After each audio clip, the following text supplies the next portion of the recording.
Good afternoon and a warm welcome to you all. Thanks for coming to our first meeting of 2020. And can I say Happy New Year to you all? I trust it's a prosperous year for the city, but also for each one of us as well. First, before we get any further, I'd like to introduce Elder Sharon Holbrook, who is going to deliver our Welcome to Country. Thank you, Sharon. Just into that microphone there would be good. Hi, everyone. Yeah, that should be right, I think. Yes, it is. Oh, hi, everyone. Can you hear me? Oh, good. Yabalingana. Hello and welcome to Aboriginal land. I'd like to pay respects to my elders, past and present, and our future elders, for they are the keepers of our knowledge, our art, our music, and especially our culture, our land and our waters. Today being the first sitting of the Council, I would like to wish you all a successful year and a healthy and prosperous one. In closing, I'd like to pay my respects to our Aboriginal community. Thank you. Thank you. Yeah, that's good. Thank you. And in the spirit of reconciliation, we, the citizens of Launceston, recognise that Launceston is situated on country on which the Tasmanian Aboriginal people have been owners for over 35,000 years and on which they have performed age-old ceremonies of celebration, initiation and renewal. We acknowledge the Aboriginal community of today, their living culture and unique role in the life of this region, and offer our deep appreciation of their ongoing contribution to this community. Thank you. Thank you. Please be seated. And also just a reminder that we do record our meetings. Unfortunately, it is on air. We're making a recording. Oh, we're recording it, but it's not on air. Unfortunately, it's the system is not working, so we're not on air today. So I apologise. They can't hear me, but I apologise for those that may be trying to listen. Breakdown in the communication. But also a reminder of mobiles. If you have your mobile on, if you could switch it off, we'd really appreciate it because it can interfere with the recording of our meetings. And as we start, as a mayoral acknowledgement, I would like to just say for our first meeting of the year that our thoughts and prayers are with all those that have been in the communities affected around both locally, Fingal area, and also throughout Australia that have been affected by the bushfires. We acknowledge that there's been a sad loss of life and a lot of loss of property, and it's going to be a long journey for recovery for many of our fellow Australians. But this is where our community generally does rally together, and there's been a lot of support has come forward.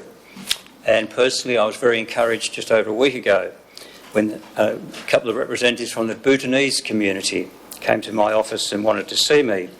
And they, in their very generous way, they offered $5,559 that they had collected from their own community, which I think was an amazing effort, and really thank them.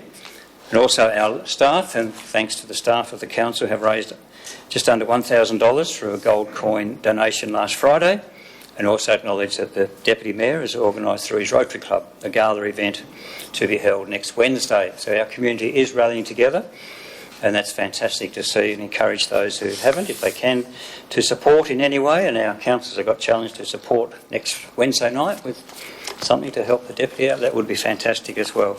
So I'd just like to mention that and say our thoughts and prayers are with all those who are suffering and finding it very difficult at this time. Any declaration of interest? No?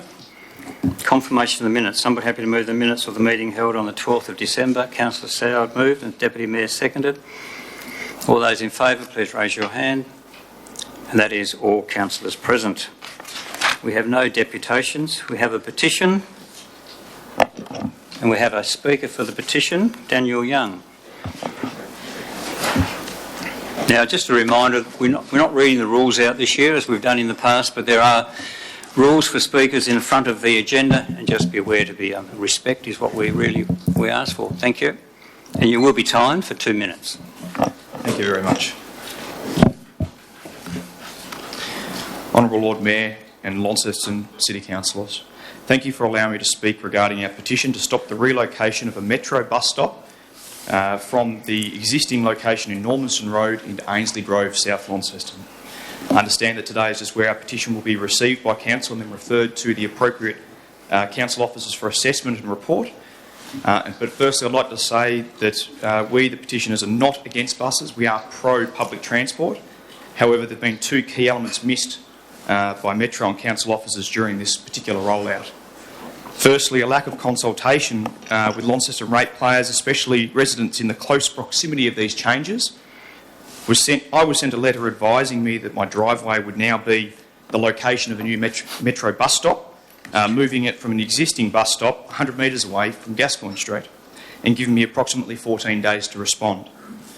No other households in the surrounding area were notified, and I lodged my appeal citing safety and traffic concerns. However, upon meeting Metro and council representatives on site, it was clear that no matter what was discussed, the decision had already appeared to have been made. Unbeknownst to us, minutes after the meeting, Metro and council representatives then proceeded to advise our elderly retired neighbours the bus stop would now be relocated in front of their home. No due process, just an impulsive and easy option which does nothing to address our safety concerns at Ainslie Grove. Secondly, and most importantly, safety. The existing bus stop located in Gascoigne Street, 100 metres away from the proposed relocation, there are clear safety differences between the two locations. Gascoigne Street has speed humps to slow the traffic. Ainslie is a fast through road. The existing southbound bus stop in Gascoigne Street offers level access, boasting a 4.2 metre wide footpath nature strip and 0 concealed driveways, providing visibility to all. Ainslie Grove is a narrow angled street with no nature strip, and the footpath at its narrowest point is less than a metre at 0.83. Yeah, thank you. Your time is up. Have you got a lot more? Otherwise, 30 seconds. No, I'll let you go. I assume it's Craig doing the speaking this time. Gascoigne Street's far more suited. It's 9.6 metres wide compared to a 6.7 Ainslie Grove, 30% less room, and an already existing bus stop there. The traffic is frequently reduced to one way with a combination of a bus, through traffic, or a car parked outside a residence. We ask the council to please consider these points and ask why the existing bus stop needs to be moved. Why create a safety traffic hazard when common sense and logic says it achieves nothing? We look forward to council's consideration and thank you for allowing me to address you today on behalf of the petitioners. Thank you. Thank you very much. Someone happy to move the motion? Deputy Mayor, Councillor Finlay. Then the motion that is there before us. All those in favour, please raise your hand. That is all councillors present, and that is carried. Thank you. We move on to community reports, and we've got Mr Stuart Loon with us, who's from the Theatre North, so he'll come and speak to us for a few minutes. Thank you. Great. Good afternoon, everyone, and thanks for the opportunity to provide this update on behalf of Theatre North, who manage the Princess Theatre and Earl Arts Centre. Launceston audiences love the Princess, and I'd like to thank Council for its ongoing support of the performing arts in Launceston and their positive impact on the cultural life of our city, a city which values education, wellness and livability. We're really proud that in 2019 we saw 91,000 people through the doors of the Princess and Earl Arts Centre, and we begin 2020 with a real sense of excitement and purpose following the November launch of this year's season. The season presents Launceston audiences with some of the best of the nation's theatre, dance and music, including brilliant work from Opera Australia, the Australian Ballet and Bell Shakespeare, as well as supporting Tasmania's professional sector with Mudlark Theatre, Terrapin Maid Dance and 5 of Launceston's best festivals, including Junction and Festivali. We take very seriously our remit to connect Launceston audiences with theatre they wouldn't ordinarily have the chance to see. Theatre North is one of many presenting organisations in regional Australia with this aim. You'd find them in regional centres from Cairns to Colac to Mandurah. And together we manage an industry worth about $1.1 billion nationally. 81% of performing arts venues across the nation are owned by local government. Some are hands-on, some are hands-off, and we're so very pleased to be working closely with the hands-on Launceston City Council on the custodianship of the Princess Theatre and how our programs articulate into the city's draft cultural strategy.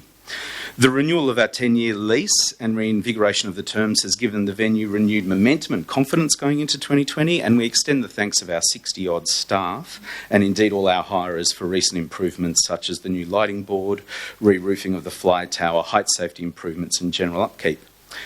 Very soon we will be in the receipt of a new access lift for patrons, which will give equitable access to the first floor of the Princess. And I know equitable access to all spaces, including the upstairs, backstage and dressing rooms, is increasingly on the radar for Theatre North, as it is for Council, and we know it's on the radar of our patrons. The new lease also extends our capacity to keep community hire fees the lowest they can possibly be.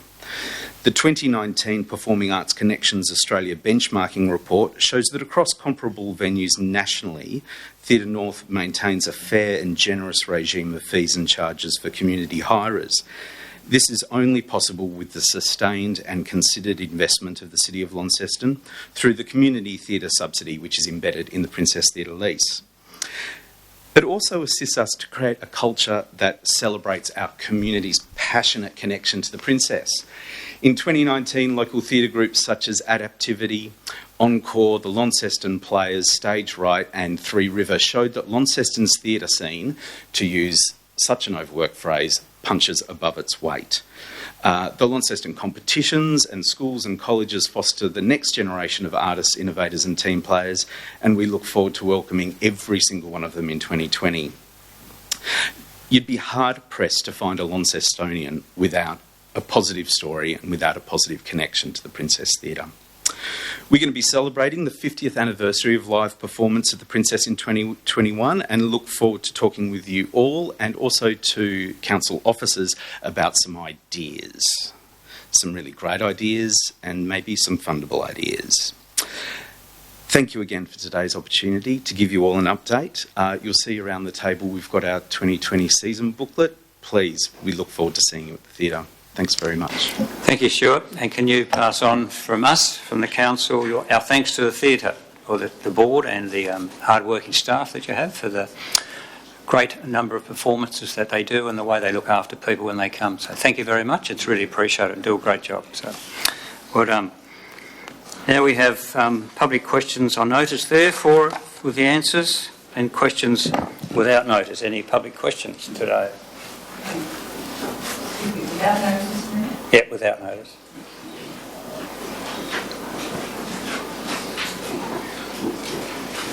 Good afternoon. Glenda King, 5 Scott Street. My question concerns the permit for the subdivision of 14 to 16 St George's Square, which was issued on the 4th of June 2018. The permit conditions included Condition 4, which required the retention of existing trees and their protection in accordance with the Australian Standard 4970, protection of trees on development sites to protect existing trees. Can the Council please confirm the following? That as per Condition 4, that written permission was given by the Council for the removal of existing trees on the subject subdivided land. 2. If written permission for tree removal was given, can Council please advise the date of the correspondence? Given that tree protection measures as per Condition 4 were not and have not been applied to the subdivided land and the existing trees, can Council please confirm whether the conditions of the subdivision permit have been deemed to have been met and that legal title has been approved to create 2 distinct land parcels of 14 St George's Square and 16 St George's Square? The advertising by the Council of the current development application as 14 to 16 St George's Square is confusing and misleading, as the current development is to occur only on what should be the subdivided block of 16 St George's Square. Your clarification of these questions would be greatly appreciated. Thank you. Thank you. Richard, do you want to take it on notice? Yeah, he'll take it on notice, so the question will be taken on notice. We have a copy of those. You've given us a copy of the questions, haven't you? Thank you. Any other questions without notice? Okay. So, under the provisions of the Land Use Planning and Approvals Act 1993, Council acts as a planning authority in regard to the items included under Agenda Item 9. And I would like to just point out that items 9.5 and 9.8 have been withdrawn. case you're waiting for those, 9.5 and 9.8 have been withdrawn. So we go to 9.1. We do have some speakers for 9.1. Mark Melville.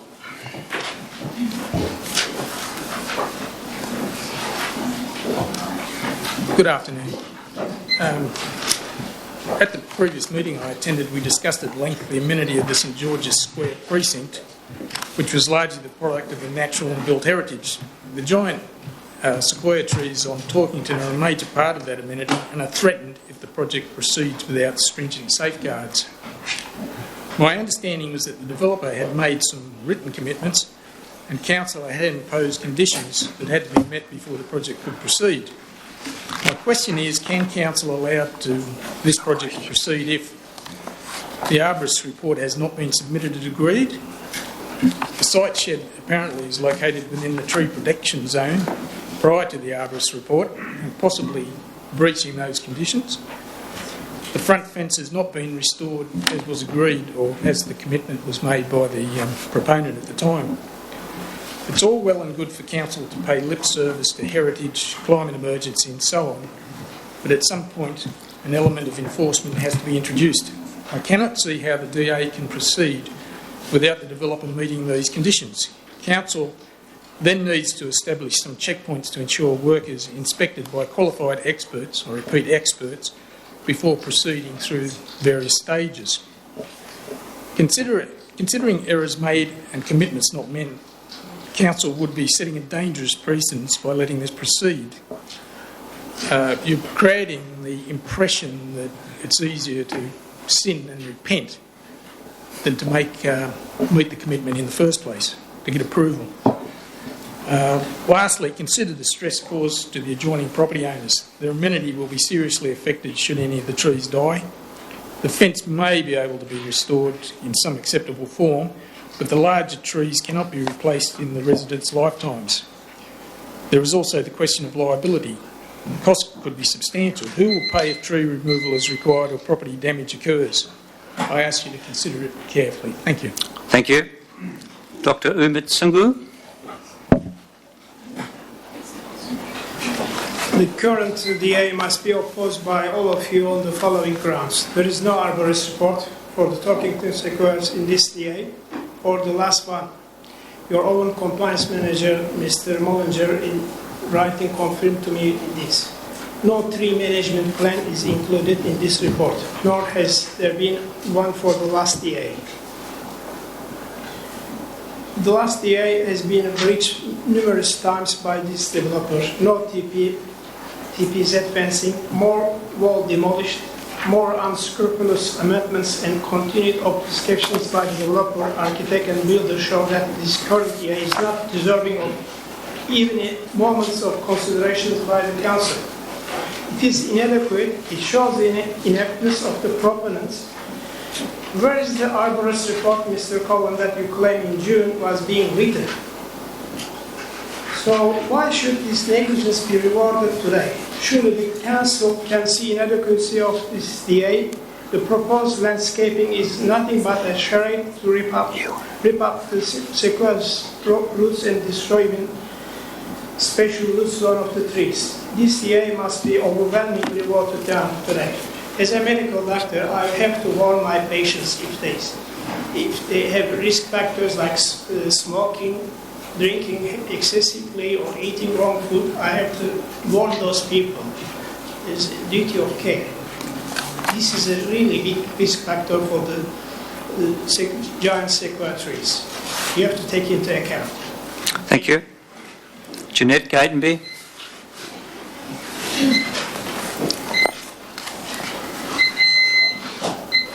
A new gate into number 14 St George's Square is a breach of the original demolition permit conditions. Councillors voted for the reinstatement of the wall without a gate into the subdivided block of number 14. Quote from your resolution: the demolition permit is conditional to require the construction of a replacement fence visually consistent with the remnant sections of the wall. Visual consistency means the replication of the original wall as far as possible. Putting in a gate contradicts the original permit conditions. This condition of the demolition DA permit should not be able to be amended by council officers. The proposed provision of only 2 car parks is only 50% of the planning scheme's requirements for a 5-bedroomed house. Stating in the application that the current house has 5 bedrooms and 2 car spaces is very misleading. The house was a 3-bedroomed house when it was advertised and sold in 2017. I can also verify this as I visited the house at that time. That the current owner chose to change the use of various rooms from 2 studies to use as 2 extra bedrooms is irrelevant to the DA. This will be a new build on empty land. Surely anybody building has to adhere to the rules regarding car parking requirements. The proposition that the applicant's overflow parking can be located on the street will place even further demands on long-term street parking on St George's Square, where the streets are intensely used by commuters. The applicant's reference to a traffic survey done several years ago in the July school holidays, winter, is not a valid comparison with today's parking situation. I ask, why does the council have parking requirements that are not adhered to in this development? There's plenty of space on a cleared bare block of nearly 700 square metres to meet the parking space requirements as stipulated under the planning scheme. And a quick comment about the need to have the heritage wall built. At 16 York Street, Launceston, I noticed today they have built a beautiful wall with bricks that match their old house. It can be done. Thank you. Glenda King.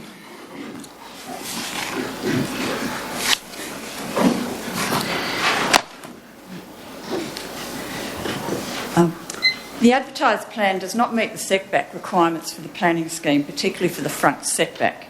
This should be 4.5 metres. The current house's location on the block is irrelevant. This is a new build on a bare block, one that is rectangular and nearly 700 square metres. The required setback can be accommodated on this block, and this DA should not be approved unless it can be demonstrated to do so. Conditions for meeting setback requirements were enforced on recent residential developments in Scott Street and My Street. Why should this development be an exception? As councillors charged with administering the planning scheme, you consistently state that you sit as the planning authority and you are required to heed the laws and requirements of the planning scheme. We are asking you today to apply the planning law regarding setbacks to this DA and to do just that. There is no justification here for an exception to setbacks. The advertising plans also contain a serious error, an incorrect building envelope. Whether the error was intentional or unintentional, it is not an insignificant mistake, and it has caused misleading interpretations of the plans to occur.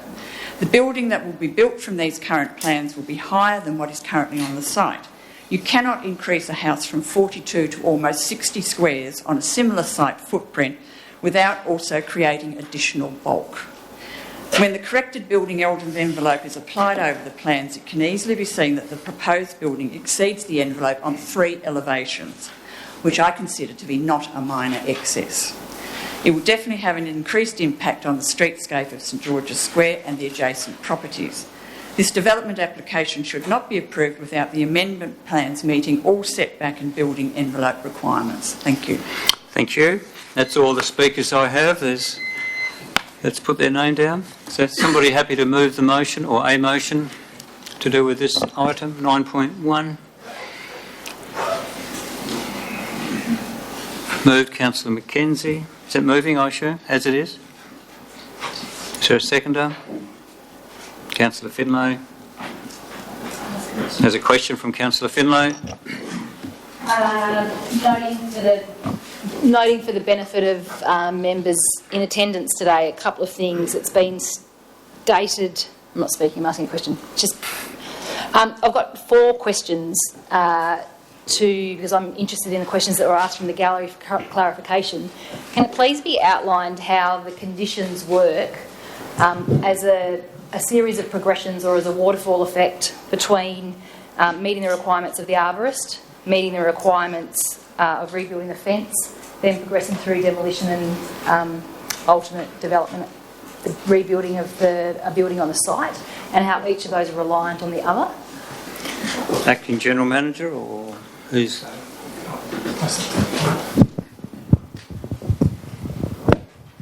Yes, thank you very much. It's quite a simple process, really.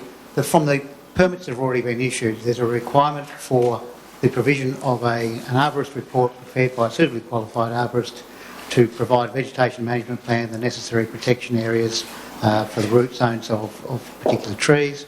That report has to be approved by the manager of city development. Once that's approved, then they can move on and build the wall.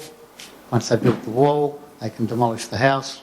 Once they've demolished the house, subject to the outcome of today's permit application, they may then be able to build the new house. They can't. The permit that you're considering today doesn't give them consent to demolish the existing house and build the new one prior to any of these earlier steps happening. So it's a progression of vegetation management plan, build the wall, demolish the house, build a new one. Thank you. Thank you. A further question to that, if any point in those series of steps there's non-compliance, does that render the balance of the process void? Duncan. No. Our compliance section will follow up any suggestions of non-compliance with the individual permits, and that'll be dealt with under its own process. But it's quite clear that the demolition of the existing house is dependent upon the wall being built, and the proposed conditions in the proposal for this current application also require the vegetation management plan as required from the previous permit. So that was carried over into this one to ensure that if there was anything out of order, it gets picked up again. Thank you. Third question. There has been ongoing concern in regards to the health and ongoing viabilities of the sequoia trees, and trees are complex, and for all sorts of reasons all things can happen, but there has been a time delay between first activity on site and when we will eventually receive the arborist report. I just want to confirm that as part of the arborist report there will be a health check to set a bench line of the health of the trees at the moment, and will that also report comment on any recent activity which may have impacted the trees to this point? Those requirements haven't been specified in the existing permit conditions, but there's absolutely no reason why we couldn't follow that through and send it back and ask the arborist to address that, and taking into account this, I'm sure that's something we would make sure happens. So we don't need to formalise that? I would think so, wouldn't it? No? Great, thank you. Fourth and final question, thank you. There was a question around the integrity of the building envelope. Just wondering, prior to consideration, we can make a comment on that? The planning scheme is structured such that it's written with a series of standards, if you like, and then there are acceptable solutions and performance criteria written into the planning scheme.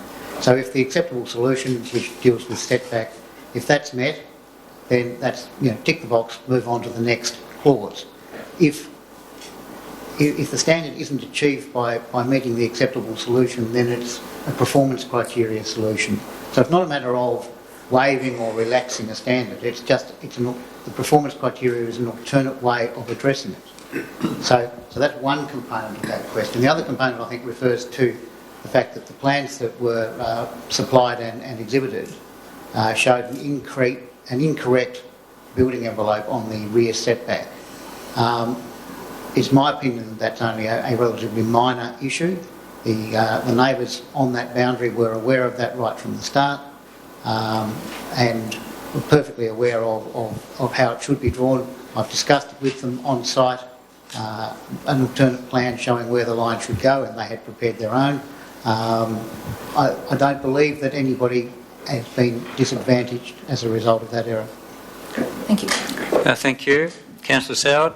Thanks, Mayor. Following on from Councillor Finlay's questions, Dr Sunga and his wife have been regular visitors to Council for some time, and the phrase arborist report and the health of the sequoia trees comes up. So my question relates to some information on page 54 of the agenda today, where it says, under the representation section, issue 1, where it highlights the protection of the trees, it says it's noted that at the time of writing, whilst an appropriate tree protection zone has been marked out by the council's arborist, the proponent's vegetation management plan had been returned for amendment to fully address the matters required by the conditions of DA 0339-2019. Could we just have a little more detail on that? Because the concern I have in asking this question, some time ago when we dealt with the previous matter, this has come up.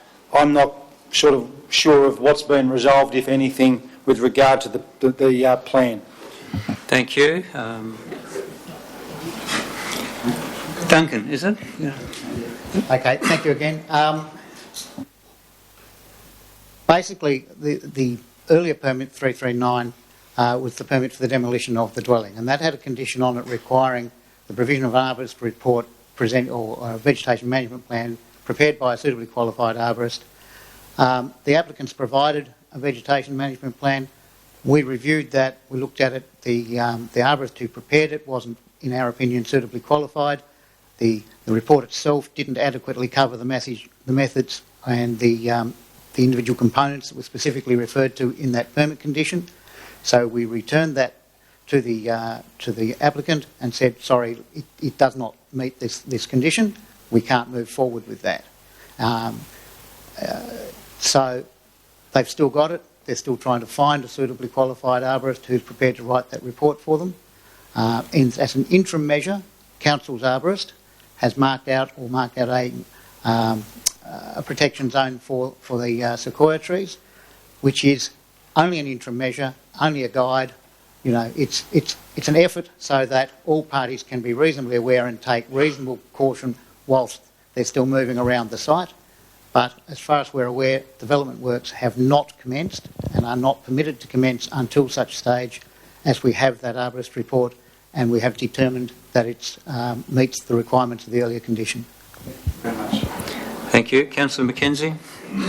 And sorry, following up on our sequoia trees, because I think they're a fairly important part of the conversation. I guess anybody who's travelled past the site, and I do it regularly on foot, and we did again today on the bus, whilst we'd say no demolition has taken place and they haven't commenced their dealing with things, the reality of it is activity has definitely been taking place on the property, which are different to normal people going about living in their house. There's fences up and there's clearly work that's been done on the internal part of the house, which has meant probably more than normal people would be about. So I guess my concern is in regards to the sequoia trees, because we don't have an arborist plan to look after it, that there is activity going on around it which might not technically meet the development definition, that could be having an adverse impact on those sequoia trees before they start doing what they're lawfully meant to be doing. So I just wonder if we can make some comment about that, because to me I think that's the real issue at the moment in regards to activity that's going on outside of the development.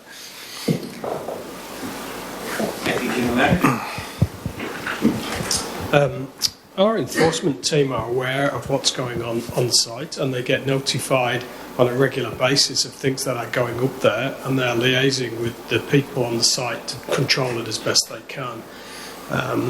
There's a range of measures that they've put in place to do that. But hence, I mean, the question raised by Councillor Finlay in regards to getting a baseline, where does the baseline start? Sometime in the future, by the sounds of things, because we actually haven't had an arborist report, whereas there are things that are going on at the moment that we may in our best endeavours be trying to manage, but still having an impact on the tree, which we have no view either, because the people who are walking around the site don't have the specialist knowledge to be able to determine that.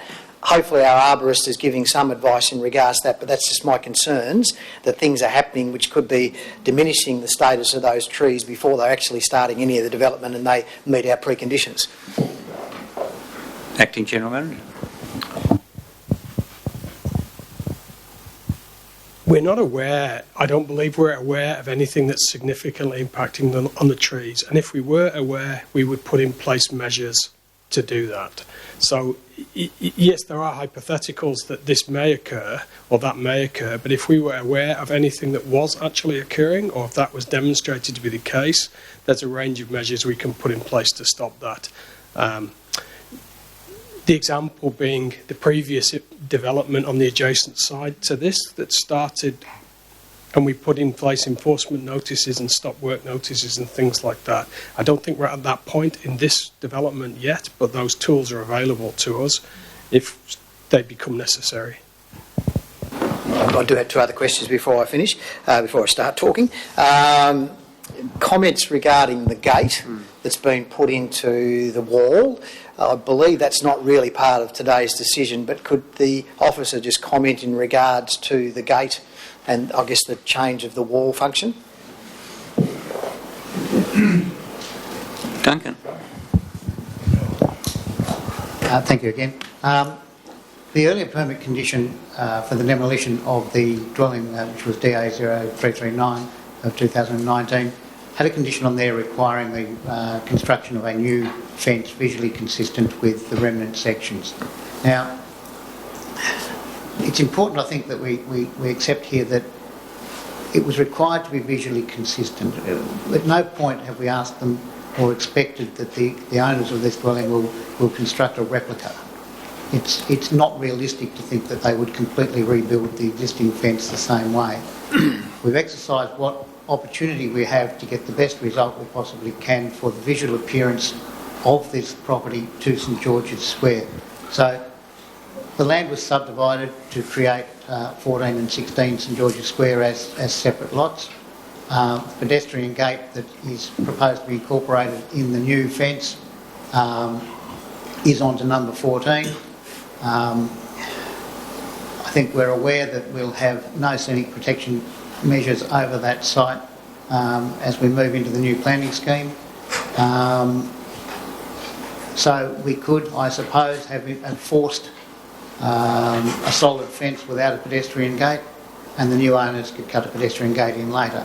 It's not consistent with sustainable practices. It's more sensible or far more equitable to allow a pedestrian gate to be put into this fence. Visually, it won't look much different to what's in the streetscape now.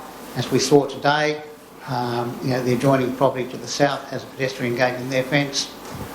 The new fence will have the pillars, it'll be brick, it'll have the plinth, it'll have the other various features. It will be a visually consistent wall. It will have a pedestrian gate. Thank you.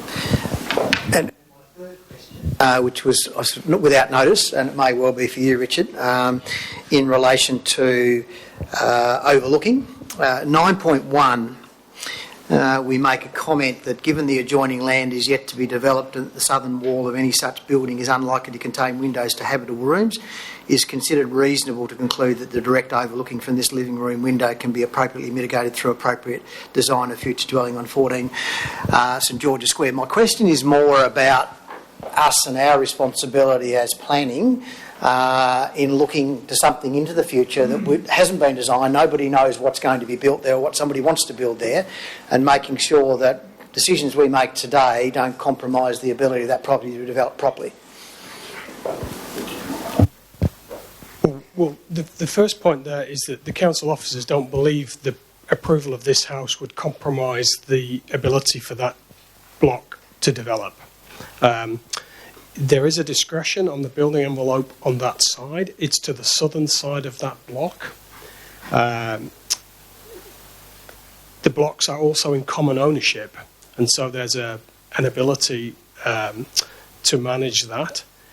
Also, the development that follows will be aware of what the development is on the southern block, so they will be able to design to it. So when you take those things into a consideration, we believe that it's a manageable situation to have the buildings arranged as they are.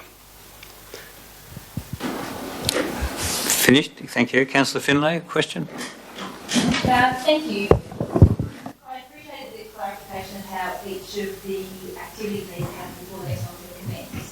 With condition 3B and D, so that assumes that the arborist report has already been submitted, and now we're managing implementation requirements from the report as the balance of the development occurs. So there'll be daily inspections to check the protection, but D is to report any significant breaches to city development on that day or the next day on which a breach is observed. For us as an organisation, do we have a plan? You talked about tools, stop work measures and those sorts of things. Given the complex but also deeply submitted application that we've got before us from a number of people, do we have a plan that in the event that there are breaches, if, for instance, that's at the point where the house is about to be demolished or the wall's in construction, whether anything has to stop before that's remedied? Because otherwise I can imagine that things might operate in parallel as we're dealing with a breach and there's another activity going because the report will have already been submitted. I'm just wondering whether we've thought about how we might manage that. I know it's a hypothetical, but I think it's really important in this scenario. Acting General Manager. If I'm understanding you correctly, we have the ability to issue an enforcement notice that requires stopping works at any point in that process. So if we felt like there was a breach and work was continuing and that was exacerbating the breach, then at any point in that process we could issue an enforcement notice if we felt that the development was in breach of the conditions. So that whilst the reporting condition is about making sure that we are notified, at any point we could issue an enforcement notice if we think it's outside or if we think that continuing would create further problems for the trees or any of the matters in the permit. Thank you. Deputy Mayor. Thank you, Mayor. My question is of a similar vein to Councillor Finlay's. Given the blatant disregard for permit conditions and processes that has been demonstrated by the applicant previously, what in simple steps are the orders of undertakings that have to be achieved? And similar to the question that was just asked, what has to happen before a subsequent step can occur?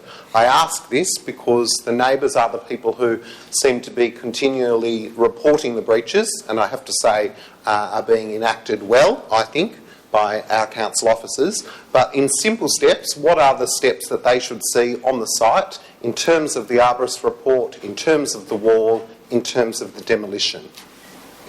Thank you. Acting General Manager. Duncan. Right, thank you again. So the first step is that an arborist report has to be prepared and submitted to us, and which will be reviewed by the Manager of City Development, and when it's considered that it meets the requirements of the previous permit condition in content and in qualifications and experience of its author, then that becomes part of the permit. Right? So once that's in place, then they can go ahead and get building approval for the new wall, because there was a requirement for them to provide plans, again, to the Manager of City Development's approval. Well, the Manager of City Development has consented to the plans that we've received, but they haven't been granted building approval yet for the wall because we haven't had the arborist report. So we need the arborist report, they'll get building approval for the wall, they'll build the wall. They get building approval for the demolition of the house once they've built the wall. They demolish the house, then they get building approval, then they need to get planning approval. Assuming they get planning approval today for the new house, they then get building approval for that house once the old one's demolished, and they build the new one. At the same time, they still have to comply with the vegetation management plan once that's been approved. Thank you. That's a really comprehensive and simple answer. What I'm wondering is, will the neighbours or the representatives be informed that the arborist report that they have fought so hard to know is in place has been received and thus approved by the organisation, to give them some certainty with regard to the future steps? Thank you. Acting General Manager. Well, the simple answer to that is yes. They will be able to know that. Yeah. Thanks, Mr. Mayor. Look, I think we'll make that publicly available as part. The permit is publicly available, so I think we'll make that available to make sure it's fully transparent, that everyone's aware of what's happening in that space.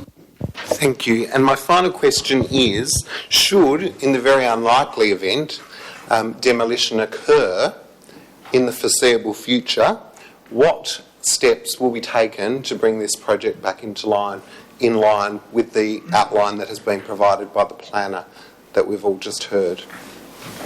Acting General Manager. Well, if something steps out of the approved process, our enforcement team will deal with the issues. And they have a number of tools, depending on the severity and the nature of the breach. If it's an imminent, deliberate and dangerous breach, then there are more severe tools. If it's grey areas or misunderstandings, there's a range of other options. But that's hard to tell in a hypothetical situation. Thank you. Councillor Harris, question? Yes, just a question if I can.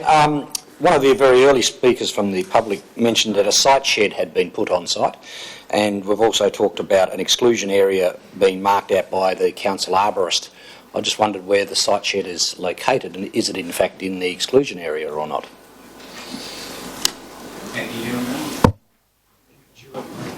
Duncan then.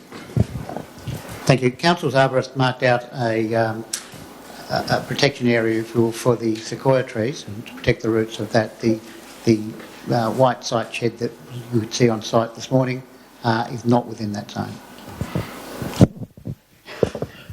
Question or question from Councillor Harris? Councillor Harris. Councillor Spencer. Thanks, Mayor. I'm just asking a question. Number 14, where will that have access for the off-street parking on the next stage? If that goes ahead, where will the parking be for the cars for number 14? Well, obviously we haven't approved the dwelling on there, but it's anticipated to be off Scott Street. Okay, we'll go. Councillor Mackenzie, you wish to... Oh, where's another question, sorry. Councillor Walker.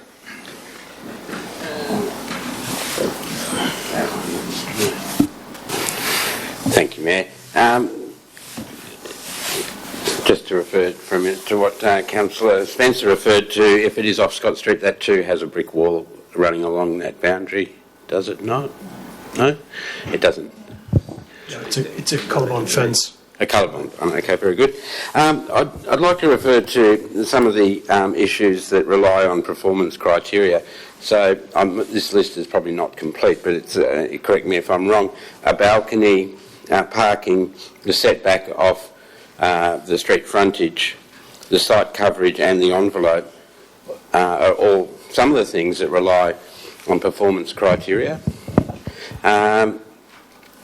I suppose while I refer to them, is there any mechanism where, you know, are these things always dealt with separately, or do they start to add up to a point where they have a conglomerate effect, I suppose, on a building?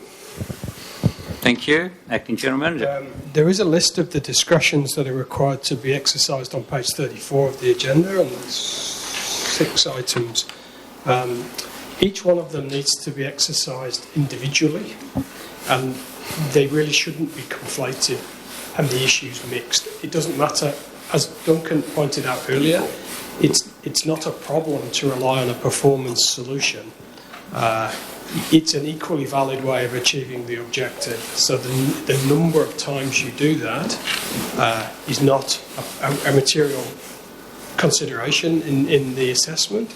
It is important to exercise them individually. Understandable, because to the degree to which the discretion that you're exercising is consistent with the standard and the objective of the standard. Understandable, because they don't necessarily relate to each other at all. But nonetheless, when they do start to build up, it does create more and more You're concern. not speaking now, so any question? Thank you, Mayor. There's a reference to the setback, which compares that with the existing setback of the existing building, which is to be demolished. Is it fair for us to compare what we are being asked to approve with something that's about to be demolished? Is that a fair reference? The council is required to look at the new building and assess the new building against the standards in the scheme. Yes. It is relevant to understand the level of impact by reference to something that people understand and can see.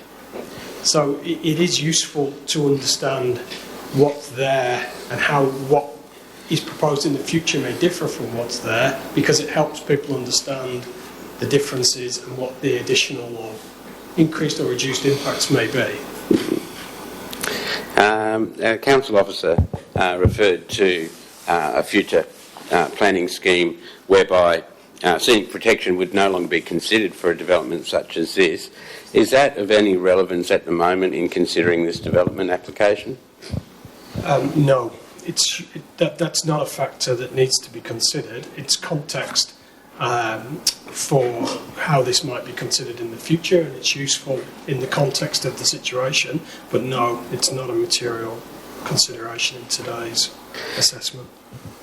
Are there many examples of where we have approved a development application while we're still waiting for a report that it obviously informs that development? In this case, it's an arborist report. For example, if someone was to do a subdivision and we were still waiting for a report on the drainage table or how sewage was going to be dealt with, could we conditionally approve such a subdivision before we've had those reports? Acting General Manager. It's fair to say that most development applications are simpler than this one. Yes, so this has got a number of complexities in the way that it's structured with multiple DAs for different things and subdivisions. The degree to which that can be conditioned is a judgment call ultimately about whether it can be controlled by conditions. The view that we've taken is that it can be, and that arborist reports and how things are undertaken are normally left for conditions. There is no standard in the scheme about the detail of arborist reports, so it's legitimate to leave that to a condition, and that's why we've chosen to do it this way. Very good, thank you, Mayor. Thank you. Councillor Mackenzie, you wish to speak? Almost forgotten what to say now, Mayor. It's been so long since I moved the motion. But I'll think of something. Look, I think this is a very complex nation deal because of the number of things that are happening or have to happen before we get to where this development can actually be constructed. But having said that, I appreciate the diligent work that's been put in by council officers in regards to the planning, also the compliance matters, and I think the large part of why we're here and having such a long discussion today is the way this development has evolved. So a lot of it's emotive because of the way things have been done, which don't appear to have been done in the way they may have legally been done correctly, but not in the way of trying to get a result which everybody is brought along with the solution. So I think that there's a number of those matters that are probably hindering the thinking process, and I think a number of the questions that are being raised around the table and are raised around the room are all very fair and reasonable because of what's happened previously in some of the actions that have been taken.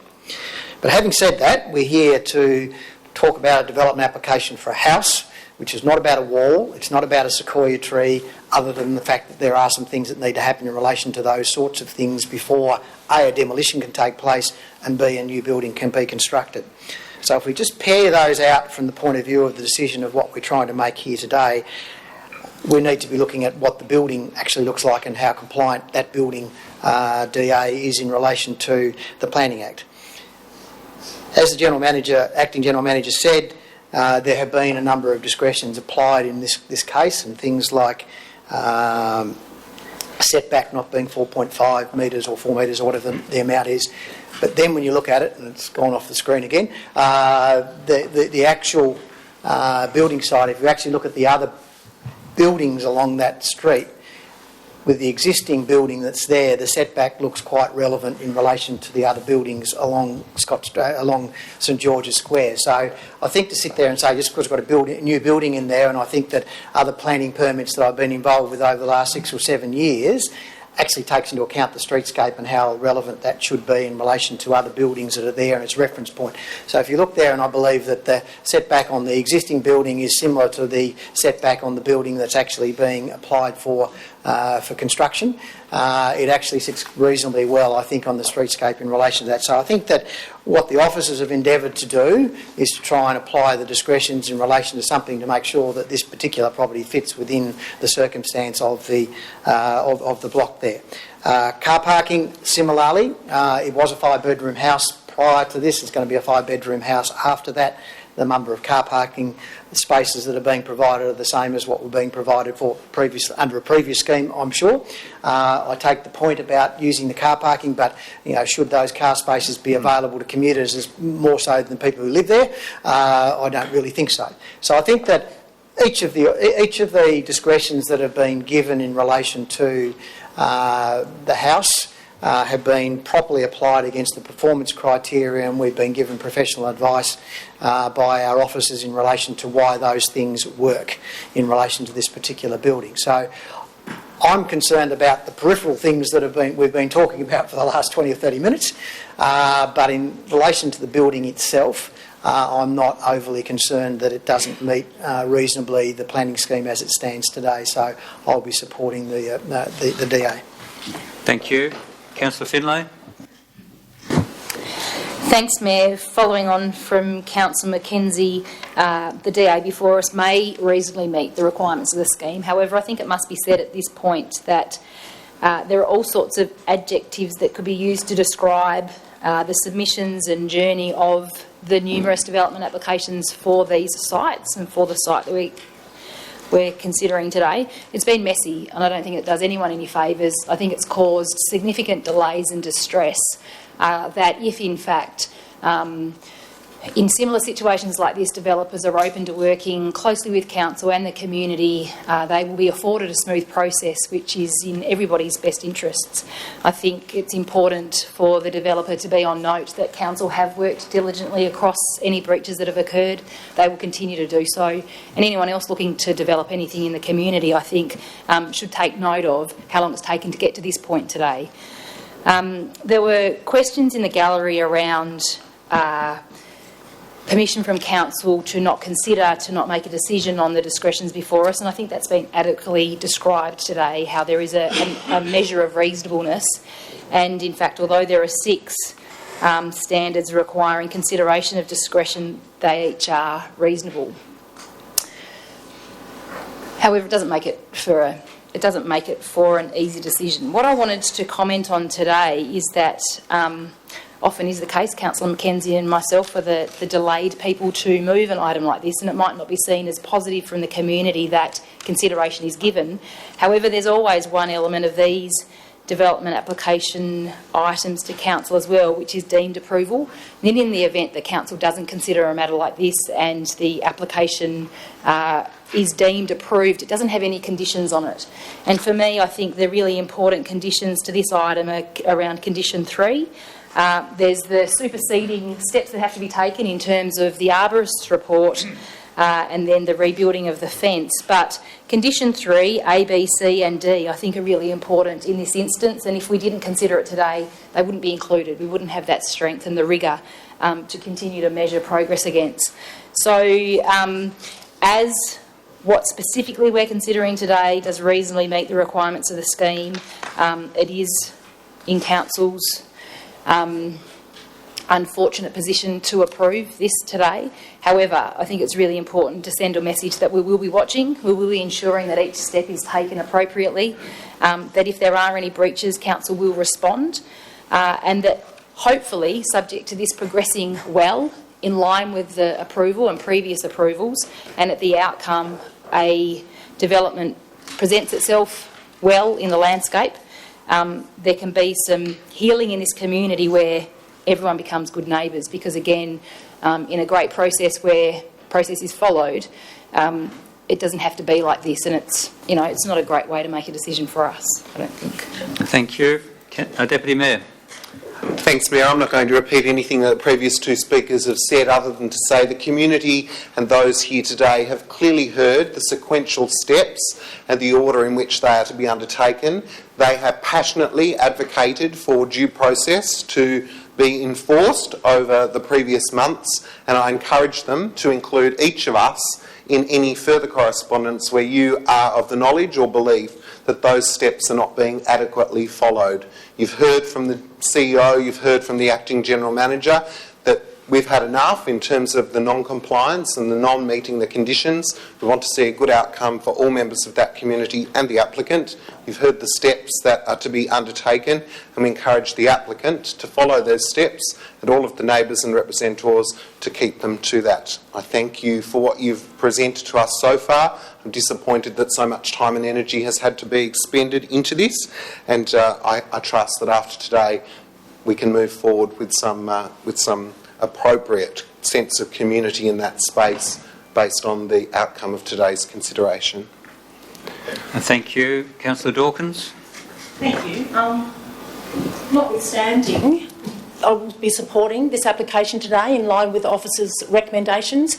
I think timing is everything. You know, we're still so many steps ahead of where we could be. We could be still waiting for the arborist report. The community who are clearly concerned could have that before them, have read it, accepted it, understood it, and we could have had this debate later. I believe that inflaming the community further over this particular development is completely unnecessary, and I caution against any other developers believing this is the right way to bring the community along with them when making a decision for their financial and their families' futures, perhaps if this is where the developer intends to live. So I agree with the sentiments that Councillor Finlay and others have made. This is not the way that we want to make determinations, but in this instance today we will be accepting the recommendation as it does fulfil the discretions as the officers have recommended. Thank you. Any other speakers? Question, Councillor Soward. Thanks, Mayor. And the question comes back to the vegetation report, and I don't want to labour it, but I just want everyone here to be really, really clear, because as others have said, there is significant angst around this. So as I understand it, if this council today votes in majority to approve this, nothing can happen on that site until that vegetation report is completed, submitted and assessed as satisfactory by our people. Is that correct? Acting General Manager.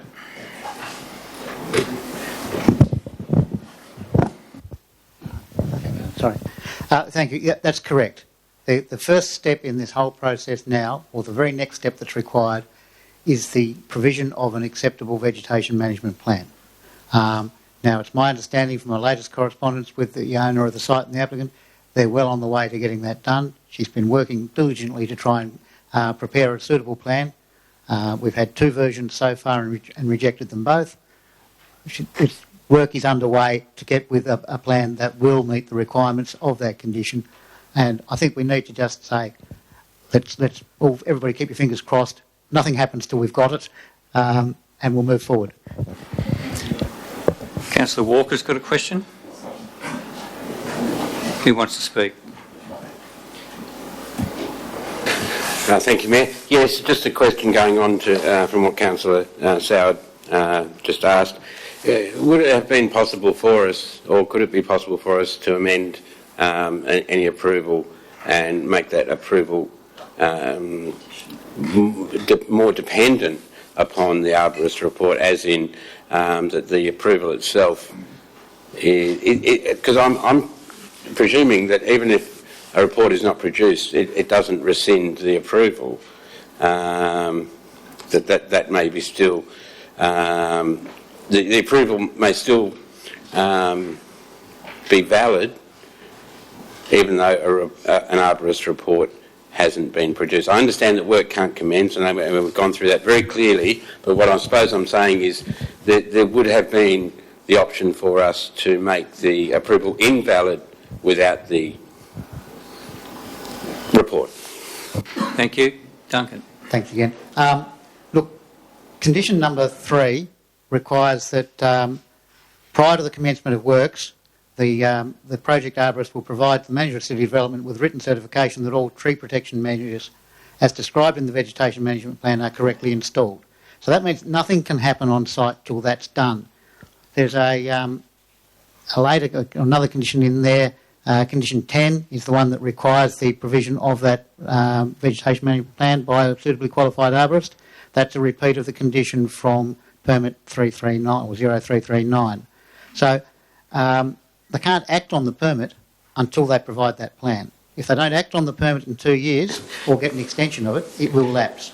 So there's no other measures in there that would be beneficial As I said in my question, I understand that, and everyone's made that point patently clear. I suppose I was just asking, do we have any way of making a provision whereby the permit is only valid once the arborist report? That's what that's saying. So you're saying that we're approving a permit that's not valid until the arborist report? I don't see that written anywhere. We've issued a permit subject to conditions, and that's generally the protocol. So the permit is a valid permit, but you can't implement it unless you've done the conditions.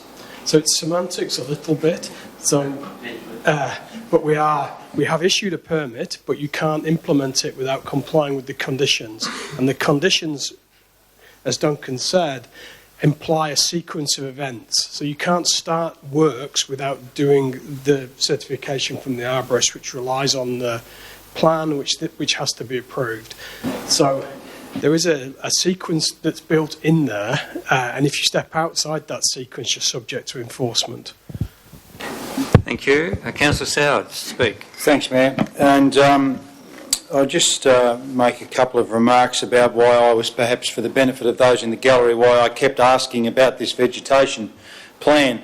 I think it's probably showed today, Mr Mayor, the fact that we asked nearly 50 minutes of questions before we actually started debating the matter probably highlights the amount of angst in the minds of councillors and in the minds of members of the community about the way this, I say not this particular DA, but other things have happened that's created that angst. The emails, 21 representations before this council today. I wanted to be very, very clear. As I said, we've got a doctor who comes along every council meeting and asks questions about the arborist plan.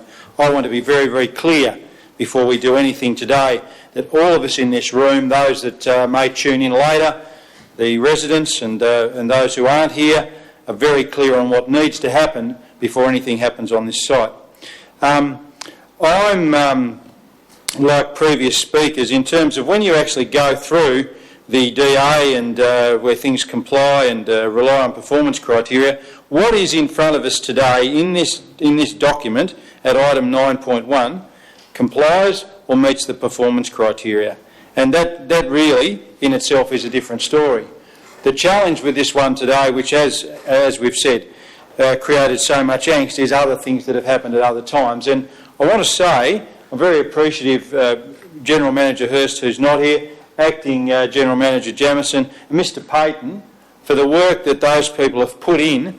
And I wanted to make it clear to all those here today with the questions that were asked that our staff have been working very, very hard to make sure things were followed, that things were done. And I think Mr Payton, in answer to my last question, highlighted that on 2 occasions, things that have been passed over to our staff as a vegetation plan have been sent back and said, no, more work needs to happen. So, as I said, Mr Mayor, our staff have been working very, very hard, as they always do, to make sure things comply and are appropriate. I obviously, as I said, when you read through the document and you see that things comply or rely on performance criteria and comply, if I voted against this today and others voted against this today because of the other stuff that had been going on, I'm pretty sure this would be appealed, and I'm pretty sure given it complies it would end up being sent back at a significant cost to the council. So I'll be supporting it, as I said, because it does comply under planning law with what it needs to comply with, but I don't like being put in that position because I do recognise a lot of the concerns that have come here today, a lot of the concerns, and I do say, Mr Mayor, those aren't concerns that are just here today. They've been going on for some months, and every morning for a period of time their emails were coming in, phone calls were being made from people concerned. Our officers have been working very hard to get compliance on what's happened there so far. I really, really hope that all here today present that have been listening to this debate are very, very clear on the angst that this has created, and I hope going forward, when this matter is dealt with, that it proceeds in an appropriate manner where rules are followed, and that vegetation plan, I'll be probably the most excited person in the room when that comes back, let me tell you. Thank you, Councillor. Any other speakers? Councillor Walker? Yes, thank you, Mayor. have struggled with this. I appreciate the comments from Councillor Soward, also from Councillor Mackenzie, in regards to looking at the development on its own merits. And in a lot of ways, I don't think anyone here is saying that the block can't be developed or the block shouldn't be developed. I'm including representatives in that. Because it's not the building itself, that process has created all this angst, as Councillor Soward said. They're quite reasonable discretions in a lot of ways, but what for me is not reasonable is that we do not have an arborist report, and I think that is central to a lot of what has been talked about today, and I do not see why that arborist report can't be provided before permission is granted to develop this site. I understand the sequence that's pointed out to me about the fence being dependent upon an arborist report, being dependent, demolition being dependent upon the fence, the development application and so forth. But I think preceding all that is getting your ducks in a row. I appreciate what one of the representatives said about seeking forgiveness and being easier than to beg for permission. But I might also add to that one another little saying, which is, fool me once, more fool you. Fool me twice, more fool us. We've been here before, and I'm wanting to see in this process some genuine response from the applicant whereby we can see some good faith happening, and that includes their relationship with their surrounding area, and that includes a giant sequoia tree. So I'd like to see the arborist report before I support this development application. Thank you. Councillor Harris. Thank you, and I thank all my fellow councillors for the words that we've had for the last nearly hour now. I think, just to make some comment to Councillor Walker, as a developer, the steps are very clear. Get the arborist report, the fence can be built, the demolition can happen. But if all of those things were done and we had no building approval, then she could be left with a flat block of land with a fence around it if we didn't approve a development application. By approving this development application, she then has everything she needs to go forward to do the other things, such as the arborist report, the fence build, etc. So I think this is the last duck in a row for her, and I hope to see that we do get it underway. I don't like the process we've gone through. It's not the way we would prefer to have it, but it's what we've got, so we've got to work within it. And I think, as others have said, we need to consider just this in isolation. I think it will give the developer confidence to go forward that they will be able to build their property if they follow all the other, or build their building on their property if they follow all the other steps. Thank you. Thank you. Any other speakers? Councillor Mackenzie, wish to close? Don't wish to prolong this any longer than it's been, but I think it's been a worthwhile conversation, because I think that I hear the empathy around the room in relation to the process, and I think that's important that the community are aware that we are concerned about the way this has all evolved, and I think there's no doubt about that. I think the reality of it is the process says we can put a DA in, Councillor Walker, and if we can't refuse to accept it. If we refuse to do something about it, it's then automatically approved. So I think at the end of the day, the way that this has been conditioned is appropriate. It's unfortunate that we've got all these things cascading on top of each other, but there is a process and it's all been conditioned, so one thing can't happen until the first thing happens, and it'll work its way down the line. Planning law isn't black letter law, otherwise we wouldn't have performance criteria. We'd say this is black and this is white, and that's the end of it. We have performance criteria. Our professional officers have assessed the performance criteria required for this matter. They've given us professional advice to say that this meets the performance criteria, and therefore I'll be voting in favour of the DA. Thank you. I'll put the motion. Those in favour, please raise your hand. Those against? That's 2 against, the rest are 4. It is carried. We go on to item 9.2, 7 My Street. We do have some speakers. Just a reminder for our 2-minute limit that we have.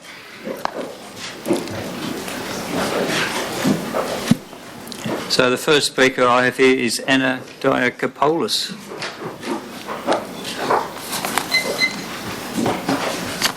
Right, Anna Diakopoulos, thank you for your time. And if the council members will be very accepting of some photos, I would like you to hand round as I talk. It will hopefully clarify. Yes, I'm sure. Okay, the issue 2 was the further damage to the walnut tree roots on my property. After the first time the roots were cut, I contacted council about my concern with the health of this tree, which is an old one, that was planted before any fence was constructed. I was told that the owners would ensure that it would not occur again. It has, and several times as far as I'm concerned. So that's photo 1. The yellow coloured lines are where the tree roots are that have been cut. Issue 5 was the security of my property. And because the building site has been raised over above what the old house was, the old house now is much higher. The land along the fence line in various parts is higher and other parts have been lowered. I must thank the owner, Mr. Scrim, for requesting that I redo my measurements, which I did. And with the current retaining wall to be built 40 centimetres higher than the existing concrete retaining wall, this will bring the fence, or that retaining wall, just 56 centimetres lower than the current fence. The added retaining wall, which will be 90 centimetres higher, will mean that the top of the new retaining wall will take away any security I may have regarding my property, let alone any privacy. I've been told that a screen will be provided, but I do not know as to what kind nor how high. Would some native shrubs that are hardy after the first year be considered? So, here's some more. The next one is consistency with the plans, and I know I was told that they are consistent, but in the original plan application, the floor plan showed a deck for the lower level. However, on the amended plan, no such deck was shown. So your time is up. Have you got much more? No, that's almost finished. And on the amended plans, it shows that the retaining wall has once again appeared, and because of that is where the new raised level is required. One last point very quickly, from a historical perspective, the wall between number 19 Wellman and 7 Myer Street was not only the bluestone wall, but a concrete retaining wall and then a paling fence. The concrete retaining wall and the paling fence have been removed, and just one fence has been put up there. That area was flat. It had a glass house and apple trees that were there initially and then removed. That was the flat land on the property. Thank you. Edwina Powell. I'm Edwina Powell, and I'm in the other side of the building that's been put there. We've had to deal with the loss of our view, the loss of light, and the lack of privacy. Now, I know that's all been dealt with, but now we're dealing with a rearrangement of the whole of the backyard, where the levels have been adapted and adjusted to the new height of the house, and constant change and in terms of proposal. The higher backyard will actually also interfere with number 19 Wellman. There are trees that are expected to be put there. At the moment, the trees that were put there are dead sticks, so I have no confidence that there will be a compliance, if you like, to what the conditions are for this particular property. There's been a lot of emphasis on how about streetscape. No one actually looks at what actually happens behind a house and backyards and how that works together. As far as I'm concerned, my privacy is completely ruined. The whole streetscape actually in my street has been ruined because of other properties, but we're dealing with this particular backyard which will actually interfere with our own backyard because of the height variation and the extra walls that have been put into place. We've been assured about the change of groundwater, that it's not going to cause any problems, with the soil and all that sort of thing and the movement of the soil. But already there is quite a pool and collection of groundwater. It is an issue in that area because when we did our renovations on our house, we had to address that matter. This particular property owner doesn't believe that there is going to be an issue on that, and I'm warning you that there is. Thank you. Thank you. Gordon Screen.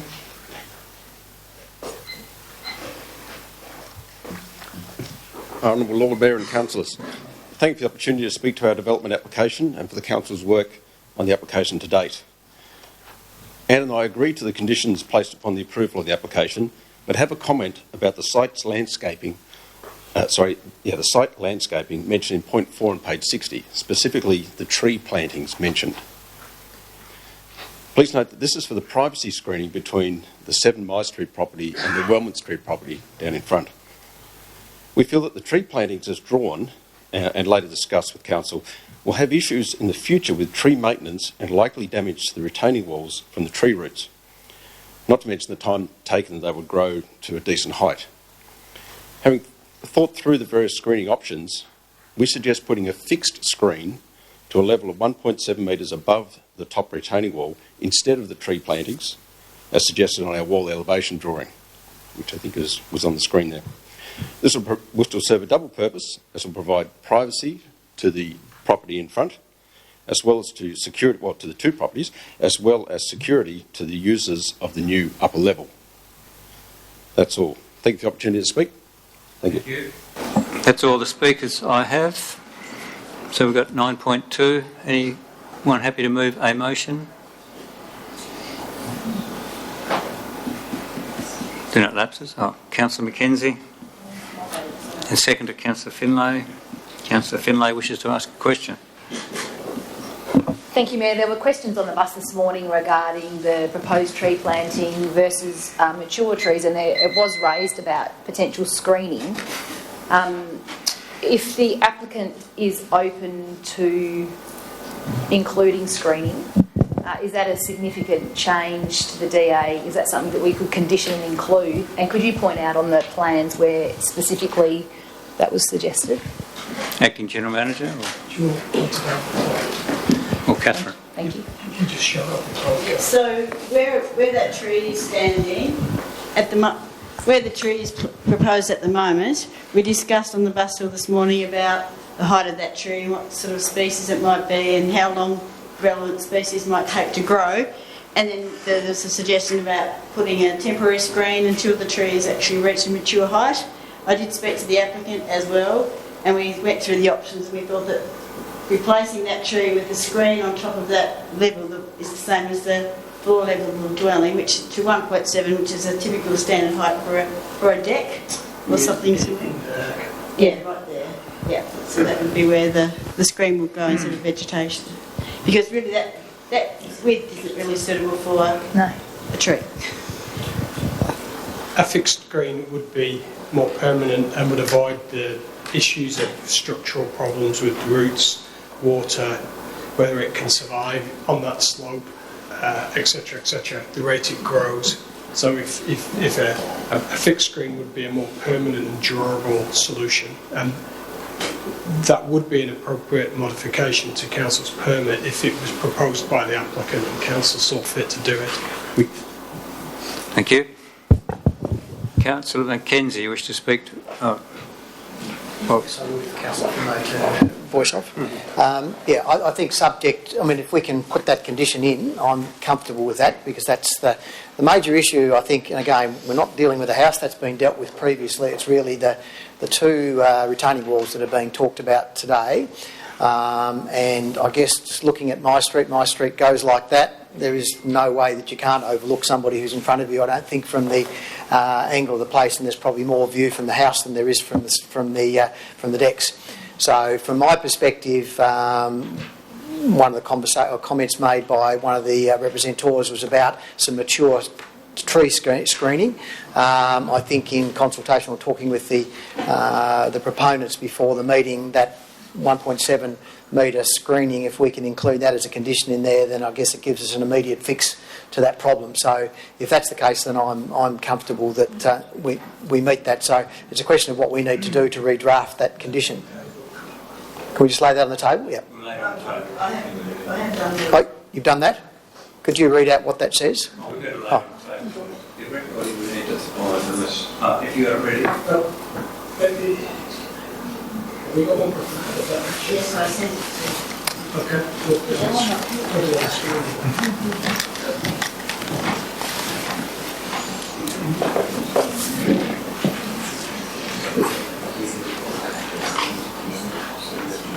Do we want to lay it on the table until that's done? I'm happy. Well, I'm happy. Can I move that to be laid on the table, or am I to move with the motion? Can't. Yeah. Oh, okay. It's up there. Okay.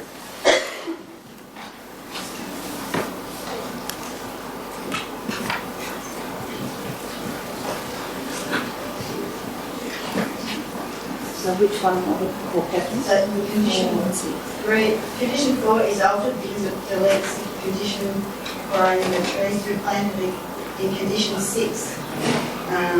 Includes the screen.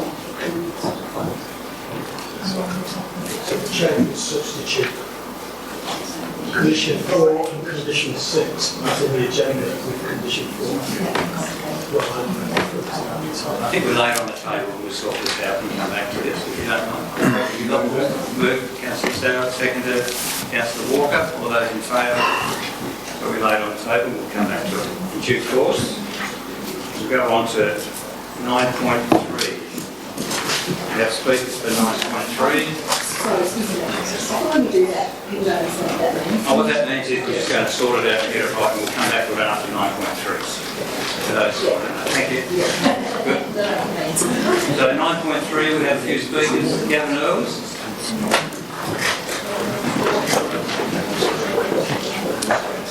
Good afternoon, Mayor, councillors. My name is Gavin Earls. My wife and I have been residents of Launceston for 40 years. We're the owners of 8 Lord Street, and I wish to speak in favour of the motion. Approximately 10 years ago, we purchased 8 French Street with a view to moving there in retirement. 8 French Street adjoins part of the southern boundary of 8 Lord Street. When 8 Lord Street came on the market, we became concerned that developments on it could substantially compromise the northerly aspect of 8 French Street. To avoid this, we purchased the Lord Street site.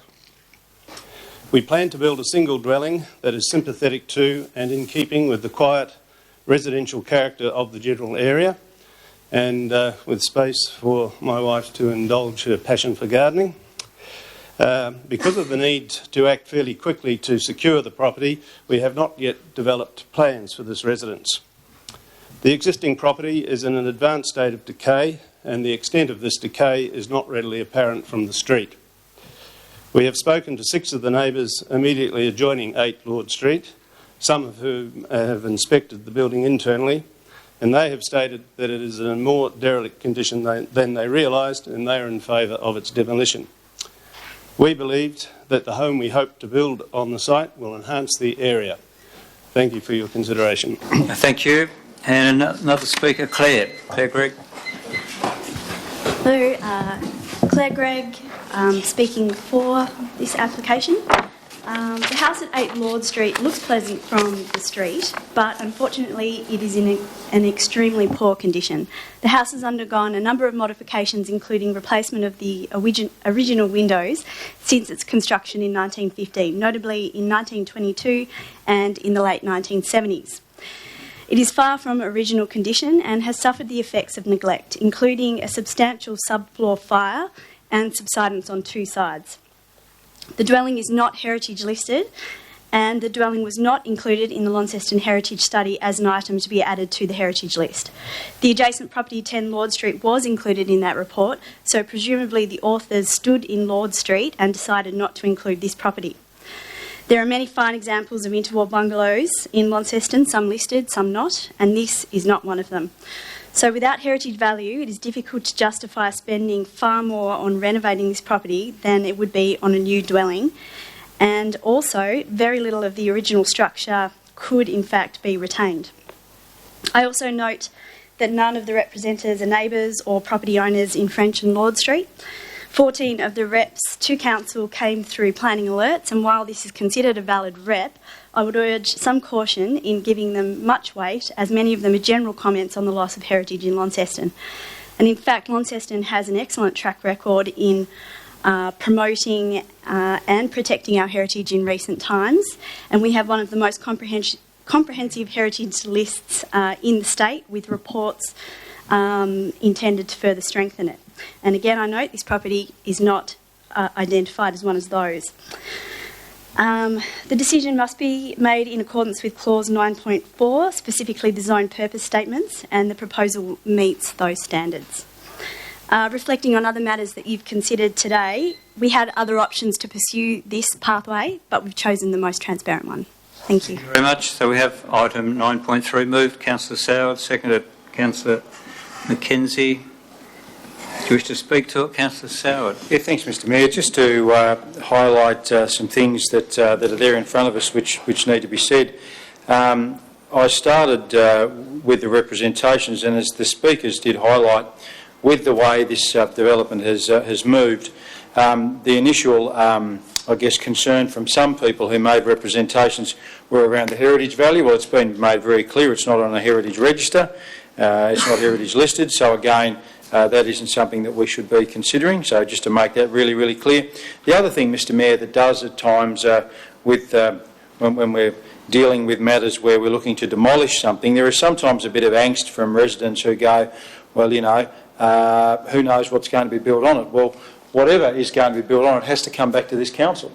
It has to come back to this council. So when Mr Earls and his family want to and have time to get around to doing their plans and deciding what they want their home to look like, it'll come back to council for its consideration in some form. So I'm very, very comfortable with what's in front of us today.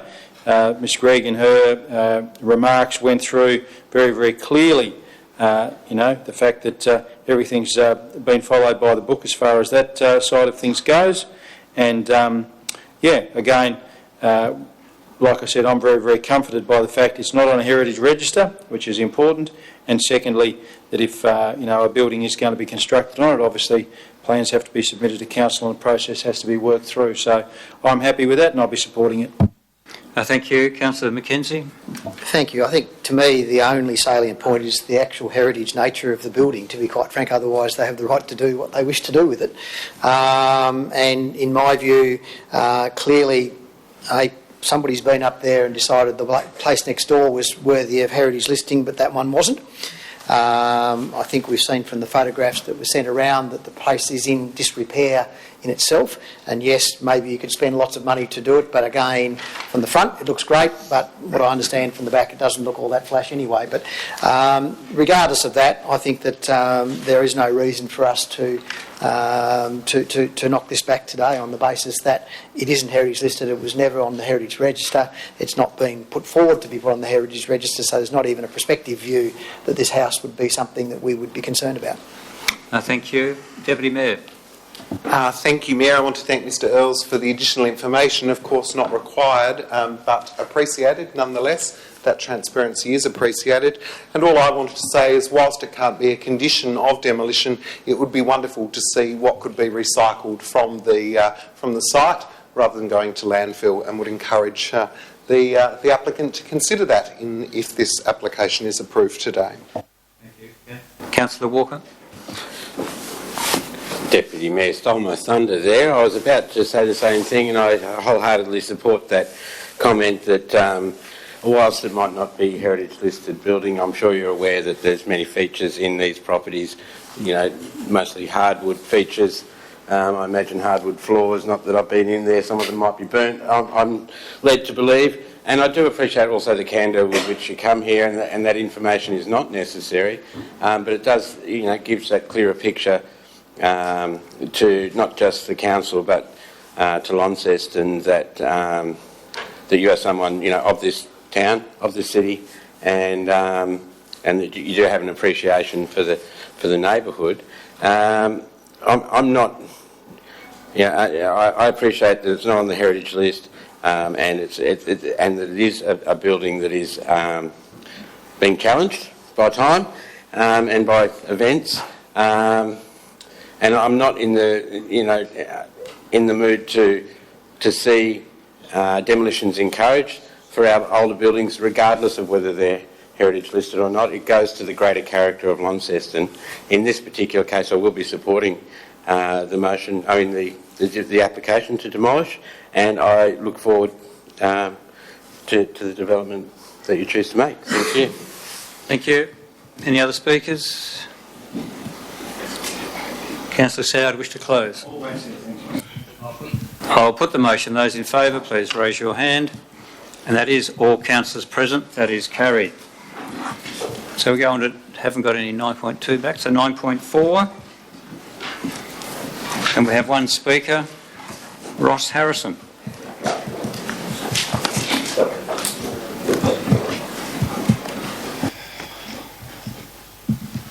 Thank you. My name's Ross Harrison, the owner and developer of the site, the gasworks site.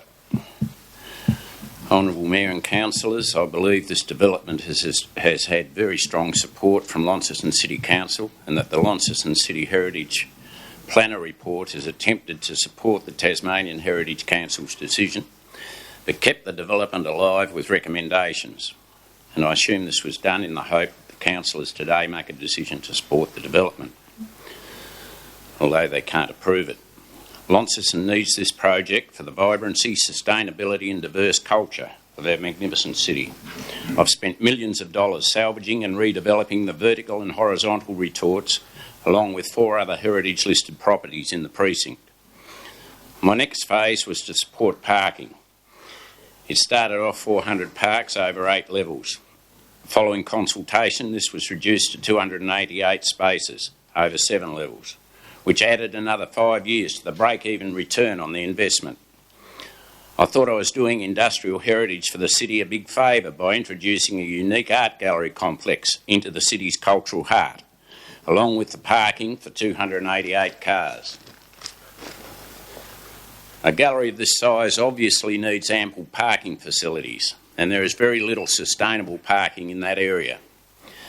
With no representations made against the development application and strong support from the Launceston-based Heritage Council Works Manager, I cannot see why the Hobart-based Heritage Council of 15 people didn't support the development. My conclusion is that out of the 15 voters, the majority must have been from the south and just didn't care much about refusing a Launceston precinct development, particularly without the need for any individual accountability. Some may not have even seen the site. I have worked very hard for 2 years preparing these 2 developments and spent a lot of time and money. The legislation is disgraceful. It does not give Launceston City Council or the developers a fair go on heritage listed properties. I'm asking Launceston City Council to support the development, and if this development cannot go ahead, to support a change in the legislation. Thank you very much. Thank you. So we have the motion there. It's moved by Councillor McKenzie and seconded by Councillor Finlay. Who wishes to ask a question? Councillor Finlay. Thank you, Mayor. My question is, the report's written very specifically to outline the process as actually also reflected by the developer, and I appreciate your ability to stay light-hearted in this process. But it's really clear that Council would hope, without the Heritage Council's refusal to support and to provide for this, and I know that there's a process to go forward. I'm just wondering if it can be explained by the CEO what would happen from today. Council is only in a position to refuse this due to the hierarchy of decision making. I'm just wondering what the steps from here are for this development. CEO. Thanks, Mr Mayor. So obviously the Council, certainly at staff level and Heritage Council level, have worked with Mr Harrison for quite a period of time around the development, and certainly there was a desire to address the concerns that have been expressed by the Council, and certainly that work has been undertaken as part of this application that has been lodged. Obviously, now that it's been determined in the negative by the Heritage Council, they took the view that there's still work to be done in respect of addressing the concerns that they've got. Their refusal has placed us, the Council, in a situation today, and we've taken legal advice to basically to give us direction in terms of what options we have at our disposal. And largely our advice is we've got no other option other than to refuse the application today. If we were to make a decision to approve, it would be an invalid permit, and then would open the Council up to the illegal costs being awarded against us for any ensuing appeals or action beyond that point. Certainly, our our view, and it's very strongly put by the current chair, that there is a willingness on behalf of the Heritage Council to want to mediate further an outcome in respect of the proposed development, and certainly from a council perspective we wish to try and facilitate that, and to that effect I've arranged a meeting next week with the applicant and the Heritage Council chair and members to try and facilitate that outcome.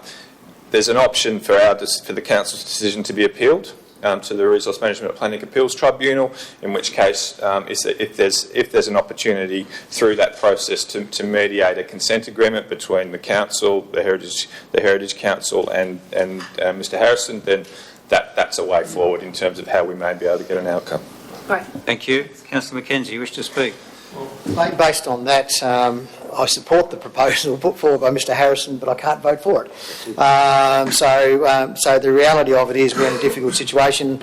I've certainly seen the site, and I appreciate this has been before council previously, but was withdrawn on the basis of Heritage Council recommendation last time.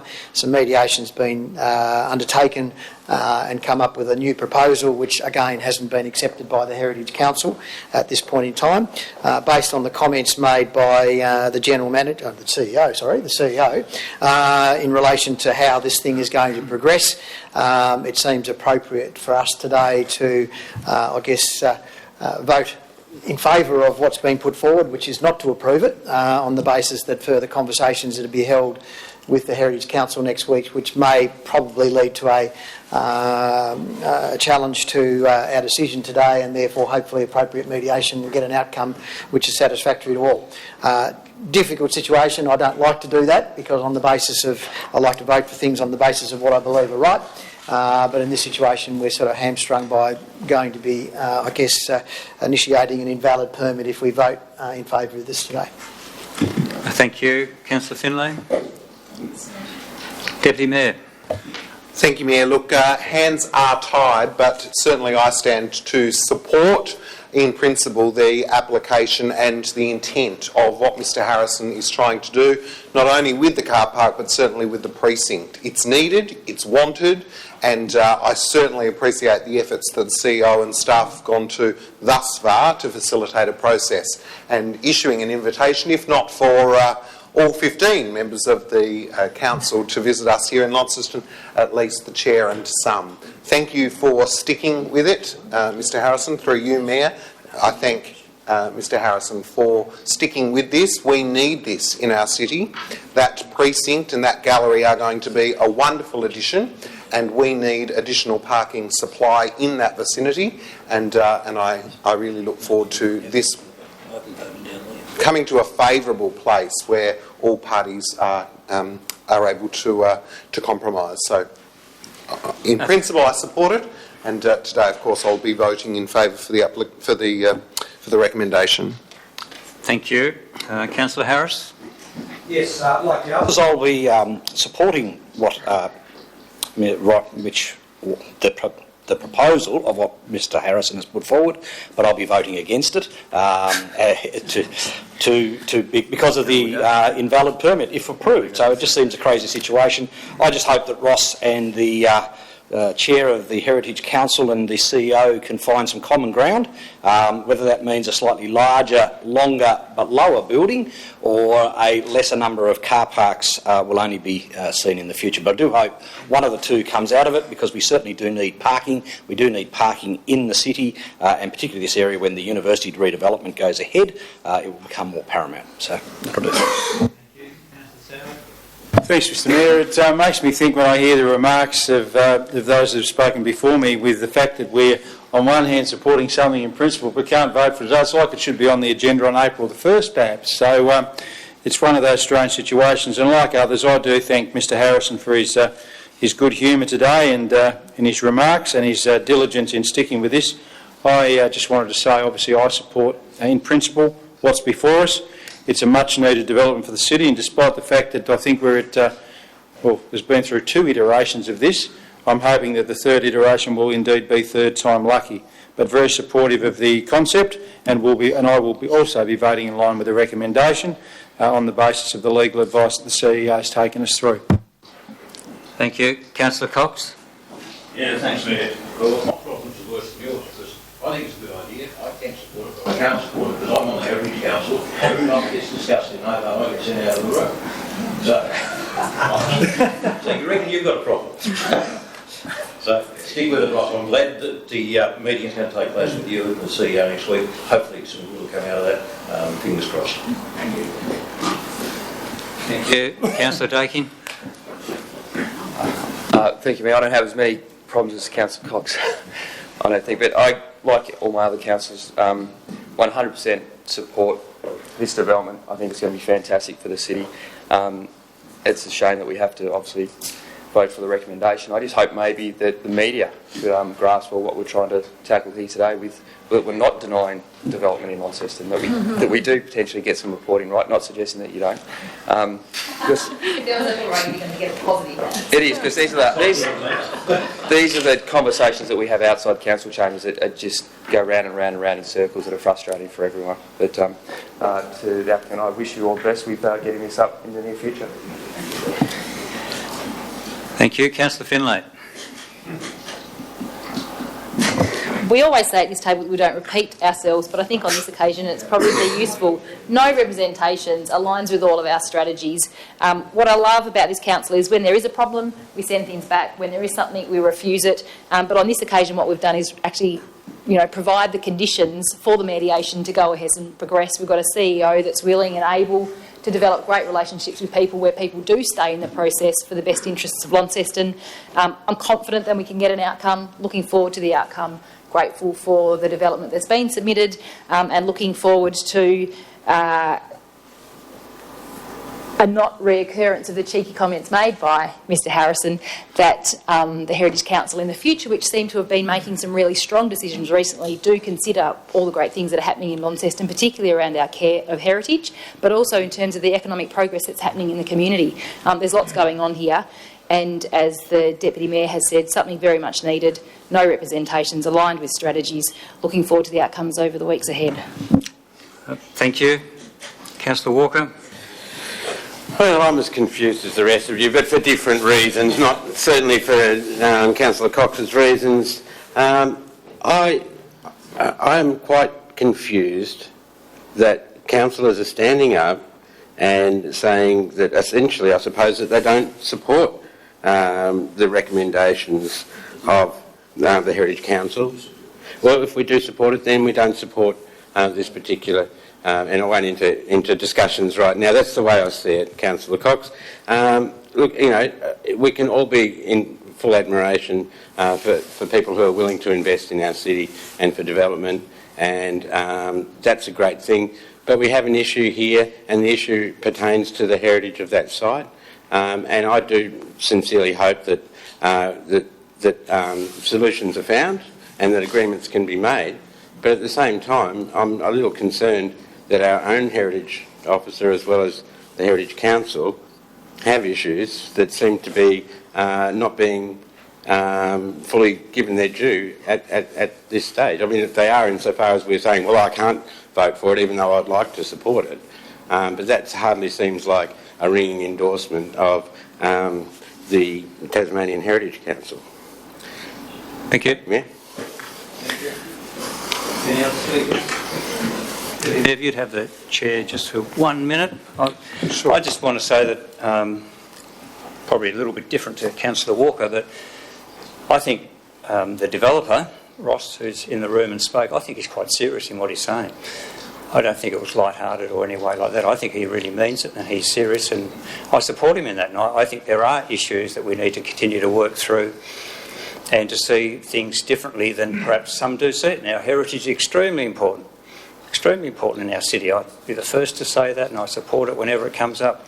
And we've got to make sure that we continue to work through, and I think the frustrations that have come through is because the way they're trying to work through this, and yet we haven't quite got there yet, and they should have been, up until this point, been achieved, been sorted out. I would have thought that's the way I read it and the way I see it. So I am supportive of a car park, very much supportive of a car park down in City Park there. It'd be absolutely fantastic and something that we need, the number of spots we need. But we do have to make sure it's right with heritage. But I think the process has taken a bit too long to get there, and it's frustrated people. It's frustrated a lot of people, including probably some of our staff as well. It's something that we need to get right, and that's why our CEO has been very proactive willing to take a step to take a meeting, which I think will help us to get to where we need to be. But unfortunately, it's been a longer process than we should be, because really, for all of us, the building at the car park should already have been built, started to be built. Thank you. Back to you, Mayor. Thank you. Mr. Councillor. Oh, sorry. Question. Deputy Mayor, question. Sorry, Mayor. I just wonder if I could take an opportunity to clarify my own thinking, if that's okay.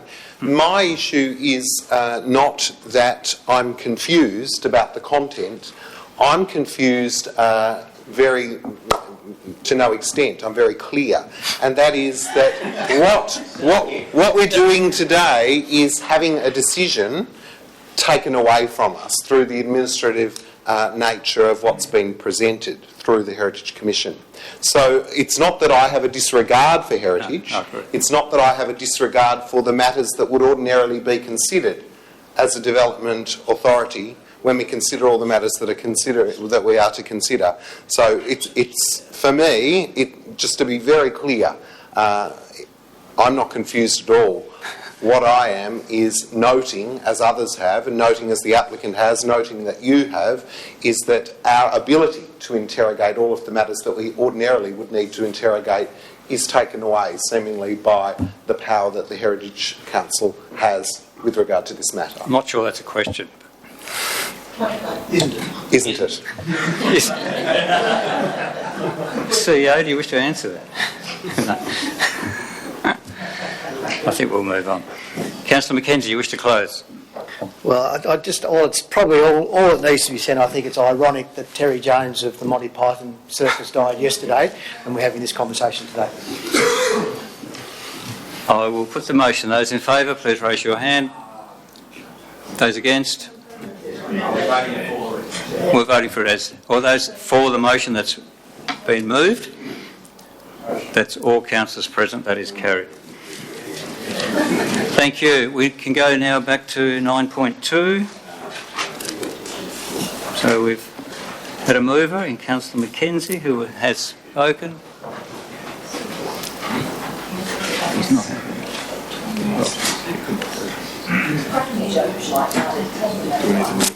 He's pretty serious. Sorry, we need a... Okay, we've got this on the books. Do we have a wording yet, or we do? Where is that? Anthony's got a motion. Oh yeah, but hang on, we've got a motion. To bring it off the table. Well, or someone happy to move an amendment? Or do you want to make it? Put it back on the table. Oh yes, sorry, I'm with you. Deputy Mayor, and second Councillor Harris, that we take back onto the table, 9.2. All those in favour, it's now back on the table. What's deferred? That's carried. Thank you. Forgot about that. So 9.2. Back on. You got a question? Yeah? Councillor Walker? We haven't yet dealt with the potential amendment, or no? Okay. All right. Very good.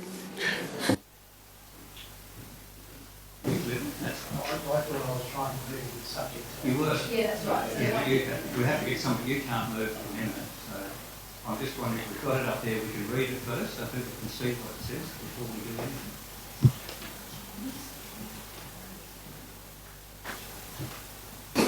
Yeah, Richard, you explain it. The amendment is to substitute condition 4 and condition 6 as written in the agenda with conditions 4 and condition 6 as written on the screen, and it really only relates to the provision of a solid screen with some consequential changes. It really refers to the location of the screen across the northern boundary from the western end of the retaining wall to the wall of the dwelling to ensure reasonable privacy, and along at the top of the upper tier. That's 1.7 high. Thank you. I just realised I had some questions from last time I'll follow on with, because Councillor Harris was first. My question is regard to the screen. Who will approve what the screen will be made of? Is it something that will fall back to the council officer, or will it be between the two residents, the one over the back fence and the owner of the property? Where what? No, that would be a choice for the building owner. We have only specified 75% translucency. That can be done in a number of ways depending on what products are out there. It could be timber, it could be glass, there could be other things. Providing that you meet the performance, we don't normally take a view on the aesthetics. There's a number of ways that can be done. Councillor Walker? So I suppose you're saying there could be bright tinsel or anything really, but probably won't be. But nonetheless, changing this at this stage, of course, one of the representatives being number 19 Wellman Street, who's, this was one of their major concerns, as our senior town planner has also been informed about. It's currently the case that, we're changing something that no one has a chance to object to if we're going to approve this development application with these new provisos. And so I suppose my question is that fair to the representatives when at the moment they're expecting, if we do pass something, it will be a privacy hedge of 1.7, or foliage at 1.7, not a fence at 1.7? To Acting General Manager. The decision, the recommendation that officers have developed is taking into account the representations we've received, and we have put together that recommendation and it's gone in the agenda. The representatives can read that agenda, but they can't influence it at this point. Council equally could potentially have put a privacy screen in the condition when they wrote the agenda. At the time it was written, a privacy hedge was preferred, but if the balance of opinion is from the applicants and the council that a solid screen would be better, we are able to modify the condition in that way. If the representatives don't like the hedge, the screen, or any other element of the approval, should it be approved, then there's the opportunity to appeal. We're not necessarily seeking the permission or the approval of the representatives. We're taking into account their representations in making a decision, and they have an appeal right. So in my view, it's appropriate to modify the condition if council feels that better addresses the planning scheme. Thank you. Deputy Mayor had a question. Councillor Spence, was that a question? Please. Thanks, Mayor. Just one of the neighbours was saying something about the water behind that retaining wall. Will that be drained and the retaining wall will be engineered, won't it? Yes. Yes, that's a matter for the building surveyor, plumbing permits, the building permits. If there is any problems, there are mechanisms to deal with that. Thank you. Right, so somebody happy to move or amendment to the motion? With that as the motion now? Moved Councillor Harris. Seconded Councillor Soward. Do you want further discussion, Councillor Harris, on this new motion? Amended motion? Do you want to speak to it, in other words? Yeah, I will, just briefly. So my intention is that with this screen, where I work, we have privacy screens around our retirement units, and I could just envisage something like that, which does provide a good degree of privacy, whilst also providing the ability to look out but not spy, if you like, on what's going on outside in the street. And certainly because of 75% translucency, people can't really see what's going inside the fence either. So from that point of view, I think this is a good solution. It will be on two sides of the rear area that we're talking about, to the north and also on the view side, I guess, looking down onto the house at number 19, so it won't be on the southern side boundary. So it will be two-sided, and I think it creates a good option for some of the concerns that were raised by the other residents. That'll do. Thank you.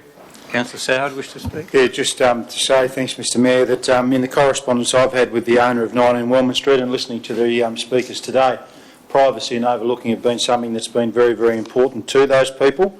And whilst, as we know, inner city areas, my street with the slope, etc., make that difficult, I think this is a sensible approach to try and alleviate the concerns that those people have raised with us. Thank you. Councillor Walker? Yes, yes, as Councillor South said, speaking to those that representative at 19 Wellman Street, their concern was the privacy, and when I did say to them that it would be, the 1.7 metre foliage, that did provide some mitigation to them. I'm concerned that when they potentially learn that it's going to be a 1.7 metre fence of some sort, that again they're going to feel as though, well, what happened? That's not what we discussed or what was initially in the agenda. So you can well understand that difficulty. Is there a reason? See, I can understand from the proponent's point of view that you want something that's low maintenance. You're concerned about the roots. I mean, I don't know. I'm no arborist, but I imagine there are plants that that mitigate in these circumstances. From your neighbour's point of view, they're concerned about that overlooking. Well, you're in an inner city suburb. We've all been at somebody's house and you realise that your lounge room looks into that bedroom or whatever it is. So that's just part of inner city living. But when you are creating a new part to that living, then it's reasonable to expect that your neighbour should have some sort of input into that. And at the moment, the neighbour's input was to have the 1.7 metre foliage. My question would be, can we not retain both the foliage and the screen, so that on your side you've got the screen, but on the neighbour's side they've got the foliage? Or is that just a bridge beyond? It was a question. Thank you, Councillor Walker. Acting General Manager? If there's an issue to address here, it's privacy. Yeah. It's not aesthetics for the neighbour. So if the performance for privacy is dealt with, in putting in specific provisions about what it might look like, maybe pushing the envelope in what we can require. Council could require both if it felt like it was necessary. But the recommendation perhaps would be to deal with the issue at stake, which is privacy. It's certainly not what I prefer, but I can't speak for that representative at number 19 Wellman Street or whatever it is. That's my difficulty. It might well be the case that that person says, "That's great. I've got instant. You put up the screen, and I've got instant privacy." But it might also be the case that they don't say that. So that's why I suppose the provision for both comes. But I don't know. Anyone else speaks, and we'll put it to a vote. Thank you. You're going to chair the meeting now. That's all right. At some point. Any other speakers? Councillor Harris, we don't sum up when it's amendment, do we? So can I put the amendment then to see whether it becomes the motion? Are those for? Those against? There's one against, the rest are for. So that now becomes the motion. Any further debate on the motion? Has that? Councillor Mackenzie wish to close? To me, I think it's logical that what was the issue was overlooking, and there was a 1.7 metre screen that was proposed by way of vegetation. We've now got a 1.7 metre screen, which is still giving the overlooking. I think the outcome that the representative was looking for. So I'm very comfortable with the compromise. Can I put the motion? Those in favour, please raise your hand. Those against? No one's against. They're all for. That is carried. Thank you. Break there. Thank you, councillors. Did work. We move on. We still sit as a planning authority. We're under 9.6. We have a few speakers. Paul Lutho. Thank you for your time. I'm here to speak on my objection to the development of an additional major workshop at 8A Carnarvon Street, which is located next to my residence at 9 Cardigan Street, East Launceston, which I believe has been recommended for refusal by the town planner. I concur with the town planner and contend that it doesn't comply with council regulations. It detracts from the character of the surrounding area and is inappropriate to the site and neighbouring lots. Effectively, it's a very large workshop used to build and house boats and vessels constructed by the applicant and takes on an industrial look and feel. When adjoining to the existing workshop, the entire footprint will be over 184 square metres and will impose itself over the south-facing aspect of my house. The scale isn't appropriate for the site or for the area. I know I will lose significant amenity as the current workshop to which the proposed addition will abut already greatly dominates the view from one of our bedrooms, as it is all that you can see. Unfortunately, it was built before I owned my house. If approved, I would then be faced with the prospect of having 4 rooms in my house that would look directly at the rear of the proposed workshop, of which 2 are bedrooms. We would lose considerably more amenity, and we would be faced at looking at a solid wall of tin from all of those rooms. It is all that we would see. I contend that it is not in keeping with the residential area in which I reside to have a large industrial type building on the site in an area where people's dwellings are the dominant built form.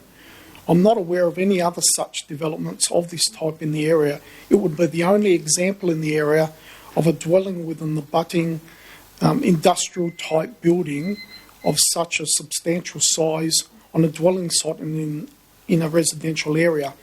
If the applicant was to sell the property in the future, who's to say a more commercial application could not be undertaken in the two large buildings? For example, a joinery or mechanics business could easily operate out of this created space. It is just not appropriate, and I would ask the Council approve the Town Plan's recommendation and refuse the development application. Thank you. George Walker.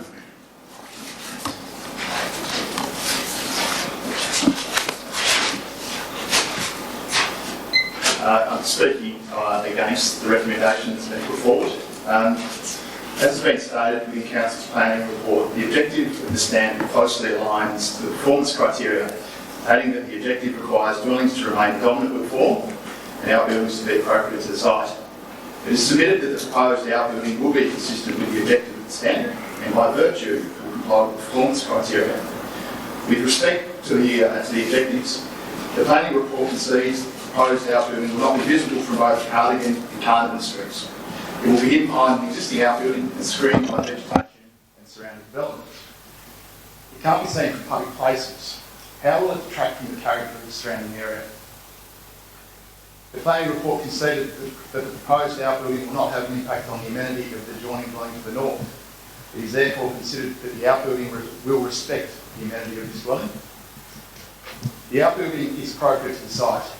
8A Carnarvon Street is a large lot for general residential zone standards, with an area of 3,555 metres squared. Inclusion of the outbuilding would increase the site coverage by 1.8%, bringing it from 17.2% to 18.9%. The acceptable solution for site coverage in the general residential zone is 50%. It is significantly below this requirement. The outbuilding has been designed so that it fits within the building envelope prescribed for the site. The scale and sizing of the outbuilding is therefore appropriate to the site. Dwellings will remain the dominant built form on the site and in the surrounding area. The planning scheme defines a dwelling as a building or part of a building used as a self-contained residence and which includes food preparation facilities, a bath or shower, laundry facilities, a toilet and a sink, and any outbuildings and works normally form part of a dwelling. An outbuilding is therefore a dwelling in this regard. Dwellings will therefore remain the dominant built form on the site and in the surrounding area. Thank you for your time. Thank you. So we have item 9.6. Somebody happy to move a motion? Or the motion or a different motion? Councillor Dawkins, as is? As is. Councillor Spencer, seconded. Do you wish to speak to it, Councillor Dawkins? Thank you. As has been quite explicitly stated in our papers, this building simply fails to comply with the zone. It has no habitable rooms. It has no other features that one would understand to be consistent with that zone. It's not defendable in my mind. If we were to vote against the officer's recommendation today and vote to approve this dwelling, which is not a dwelling, this building, I do not believe we could defend it at REMPAT, something that we should and have been concerned with in the past. It is an unusually large block, and there's no doubt that there's room for this building, but this building, in my opinion, does not fit the character, and it certainly does not fit the zone. So it fails to comply. It should not be approved. Therefore, we should vote with officers' recommendations today. Thank you. Councillor Spencer. Thanks, Mayor. I checked out the block this morning. The block is absolutely enormous. I don't think this would affect houses next door to it if they don't look out from their living or lounge rooms. Older people like this guy needs hobbies. I've got a massive shed on my property. I'm very lucky. But in this case, I don't think we can support it because it doesn't comply, which is a pity, but it's just the way it is. Thank you. Thank you. Councillor Finlay. We've had a tricky suite of items before us today. This subject site is extraordinary. It's extraordinary in the overall landscape of Launceston in terms of being so significant in scale, existing vegetation, the relationship between the size of the existing home and the balance of the land. Not so different to some of the neighbouring areas, but I'm going to have to use something that I use in all consideration of planning, and is take out the person and consider just the property. That planning is about property, not the person. And although I'd have to admit to having a serious affection for the hobby of the current owner, stunning, exquisite in terms of its craftsmanship, and to see a person on a site like this, where clearly the site has capacity to hold a structure for them to complete a hobby. If this property changes hands, as has been suggested, and a structure that significant is on site, an exquisite hobby like that may not occur, and that it is a substantial, inconsistent structure on a site in a residential area that isn't compatible with the scheme. So unfortunately, despite what we were presented with this morning, which seems amazing and would be fabulous for someone to continue with on site, doesn't meet the needs of the scheme, and the officer's recommendations should be supported. Thank you. Councillor Mackenzie. Thanks, Mayor. And I don't like not supporting development, but I've read the officer's report. Again, an unusually large block. It's an area where I know well because I used to live within about 500 metres of the area, and certainly big sheds and things like that aren't prevalent in and around that neighbourhood because I know, having lived there. It's interesting because it's less than 20% of the site coverage is taken up by buildings, so there's still a lot of room that more development could actually take place in regards to this property. I think I'm probably more... The nature of the building itself is probably troubling me more than anything. A big iron shed which is going to just double in size down a boundary, which is clearly looking at the diagram there, the neighbour's house is southern wall, admittedly southern wall. We had the conversations about south and north earlier on a development in regards to that's not their prevalent view. Their northerly aspects and probably easterly, westerly are probably more prevalent views for them. But as the representative order stated, now 2 bedrooms are looking out onto this wall, and they've got 4 windows that look out onto that thing. And this is going to be an enormous structure because, quite frankly, you put that one in, you can probably put another 3 or 4 of that level down that side. So I think that in view of this being largely a residential area, this is over-development on the outbuilding stage, and I agree and concur with the responses done by the author. Thank you. Any other speakers? Councillor Dakin. Thank you, Mayor. I stand to support the recommendation by our officers. When the representative, Mr. Lugo, purchased his property in East Launceston, he purchased property that was in a very established residential area, and not one that would be a growing potential industrial shed area. I'd just like to make comment in reference to if the current 3-door garage was to come before us today in its current design, would we actually approve it under the current conditions? Does it suit the character of the surrounding areas? Just a statement. Yeah. I'd also just like to refer to the objective of 10.4.11, outbuilding swimming pools and fences to ensure that they do not detract from the character of the surrounding area and are appropriate to the site and respect the amenity of neighbouring lots. Now, we've had one representative. The only person that is affected is that person. So 100% of the representatives are represented. That's all I've got to say. Thank you. So, any other speakers? Councillor Dawkins, wish to close? I'll put the motion. Those in favour, please raise your hand. Those against? That's 1 against, the rest are 4. The motion is carried. We go to 9.7. Moved, Councillor Mackenzie. Seconded. Deputy Mayor, thank you. Councillor Mackenzie, wish to speak to it?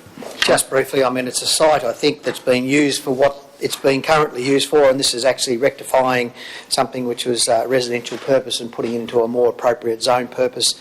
It's been appropriately conditioned for use in regards to hours of use, and I think it's an appropriate decision to make. Thank you. Deputy? Nothing further.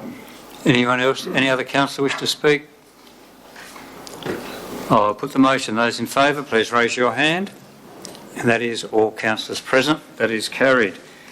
Go to 9.9. I think we have a speaker, do we? Not here though. Yeah, they're not here. Ashley Brook? Oh yeah, Ashley's still there. Oh, I didn't see you there, Ashley. Welcome. I speak in favour of the recommendation on behalf of the applicant. The proposed rezoning and subdivision seeks an expansion of the adjoining Drivers Run rural residential precinct on the outskirts of Launceston, a suburb which has been identified as a growth corridor for Launceston and the wider region. The land involved is surrounded by existing rural residential properties and has limited agricultural potential.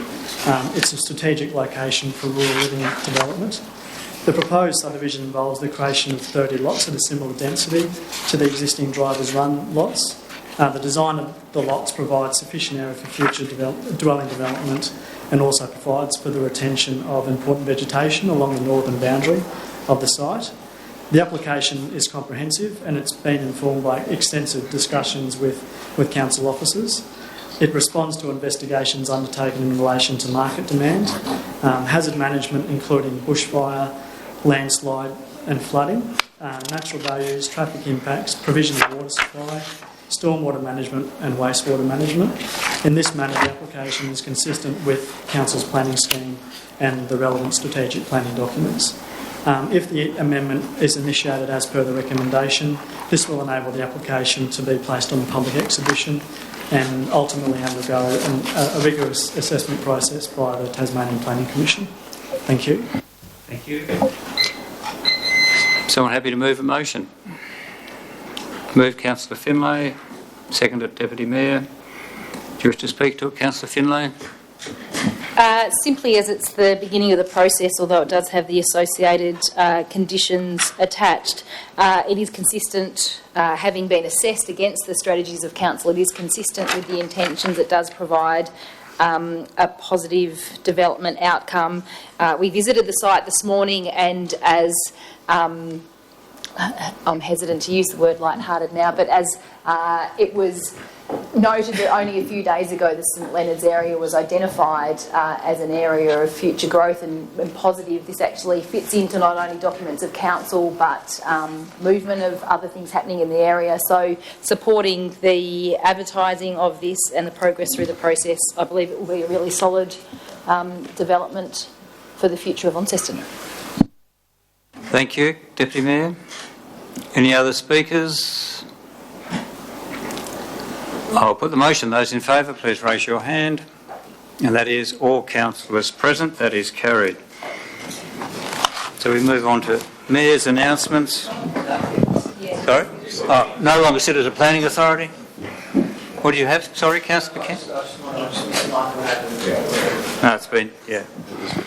Okay, just Mayor's announcements. Well, I think I've covered some of them, but the one that I do want to mention is obviously MOFO. We had an absolutely fantastic week with a lot of people around, a lot of events, and I think what I liked about meeting Air MOFO was really talking to the plane that came in with 160 people from all around, not just Sydney, but where he was from, Wollongong, but some from America, because he had friends he invited from different places and wherever. But to see the excitement on their face as they were here and the joy that they had in going around to some of the events down at the hub in particular, I did run into, well, they ran into me because they knew me and I didn't recognise some of them, but they were so excited and they really enjoyed their time here. So that was great. And then to speak to other people who were there enjoying the variety. There's such an immense variety. While it's not for everybody, it's something that has appealed to lots of different people in different ways. Whether it was Royal Park, with that architects, what they call it, architects, yeah, and or up at the Gorge, King Ubu. But I thought where the stage was at the Gorge was absolutely fantastic and it looked very impressive. So, yeah, really great for our city. So, well done to those involved and to our staff. CEO, I know there's quite a few staff that have been involved supporting and working with that and the funds that we've put in to help with as well, but it's well done, so congratulations to all our staff that were involved. Thank you.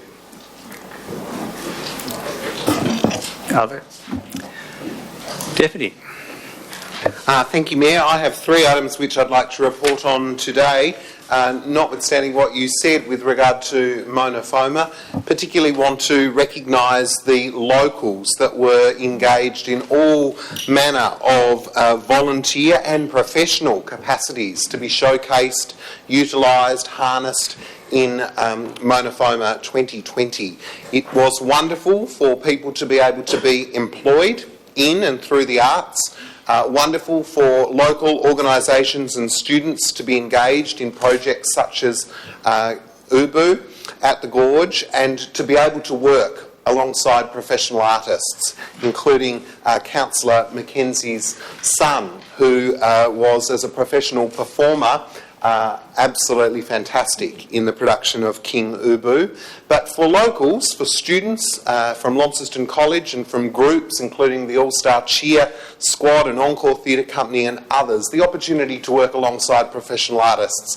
Wonderful mentoring, wonderful for their CV, but also wonderful to showcase to perhaps people who don't ordinarily have exposure to the arts in Launceston what can be achieved when you work together collectively for an outcome such as that.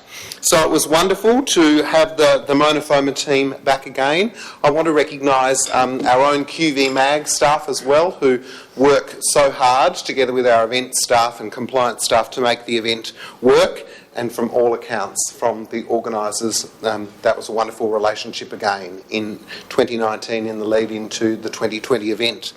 The second thing I want to reference is something I'm quite close to and that many of you attended, and that was the Carols by Candlelight, which was held at the end of last year. It takes an incredible amount of time and effort and some $46,000 to stage that event, and through the Council's generous support through the event sponsorship program, we received $5,000 to stage that event, and we're able, through the generous support of those that come and the very many businesses who support that undertaking, we were able to contribute again $15,000 to local charities through the Examiner newspaper's 111th Examiner empty stocking appeal. So that was a wonderful outcome of people enjoying the spirit of Christmas, but also giving back to those people who need a hand at Christmas time. And the third item I want to reference is, as the Mayor indicated in his opening remarks, the wonderful things that are happening in our community with regard to helping our fellow Australians who are doing it tough. And, from people selling lemonade, people in the northern suburbs who are cooking, people who are doing amazing things in whatever capacity they can. It's incredible that we're able to support humans and animals through what has been a devastating time. But I want to publicly thank all of those businesses and individuals who have supported the gala event that is being organised for next week, because in many cases businesses or artists don't have a lot of money to contribute, but they can provide some of their work or some of their goods, and so we've been inundated with that level of support and hope to raise a significant amount of money. Thank you to the people around the table who have supported by purchasing a ticket or who are or by contributing a prize. It's appreciated. Thank you. Any other councillor reports? Councillor Mackenzie. I just wanted to comment on just something that happened yesterday. I was out endeavouring to play golf, and as I got to the first tee, there was a guy who came in with the Townsville Golf Club on his shirt and wandered in there. This person has been travelling around Tasmania since early November because he came down for the Veterans Tournament here in November, and he's been here for, 10 weeks, and he's not going back till 1st of March or something. So I just to sort of exemplify the value of events, even if there's only 10% of those people that went and did what he did, that's a lot of money that's being spent in this community.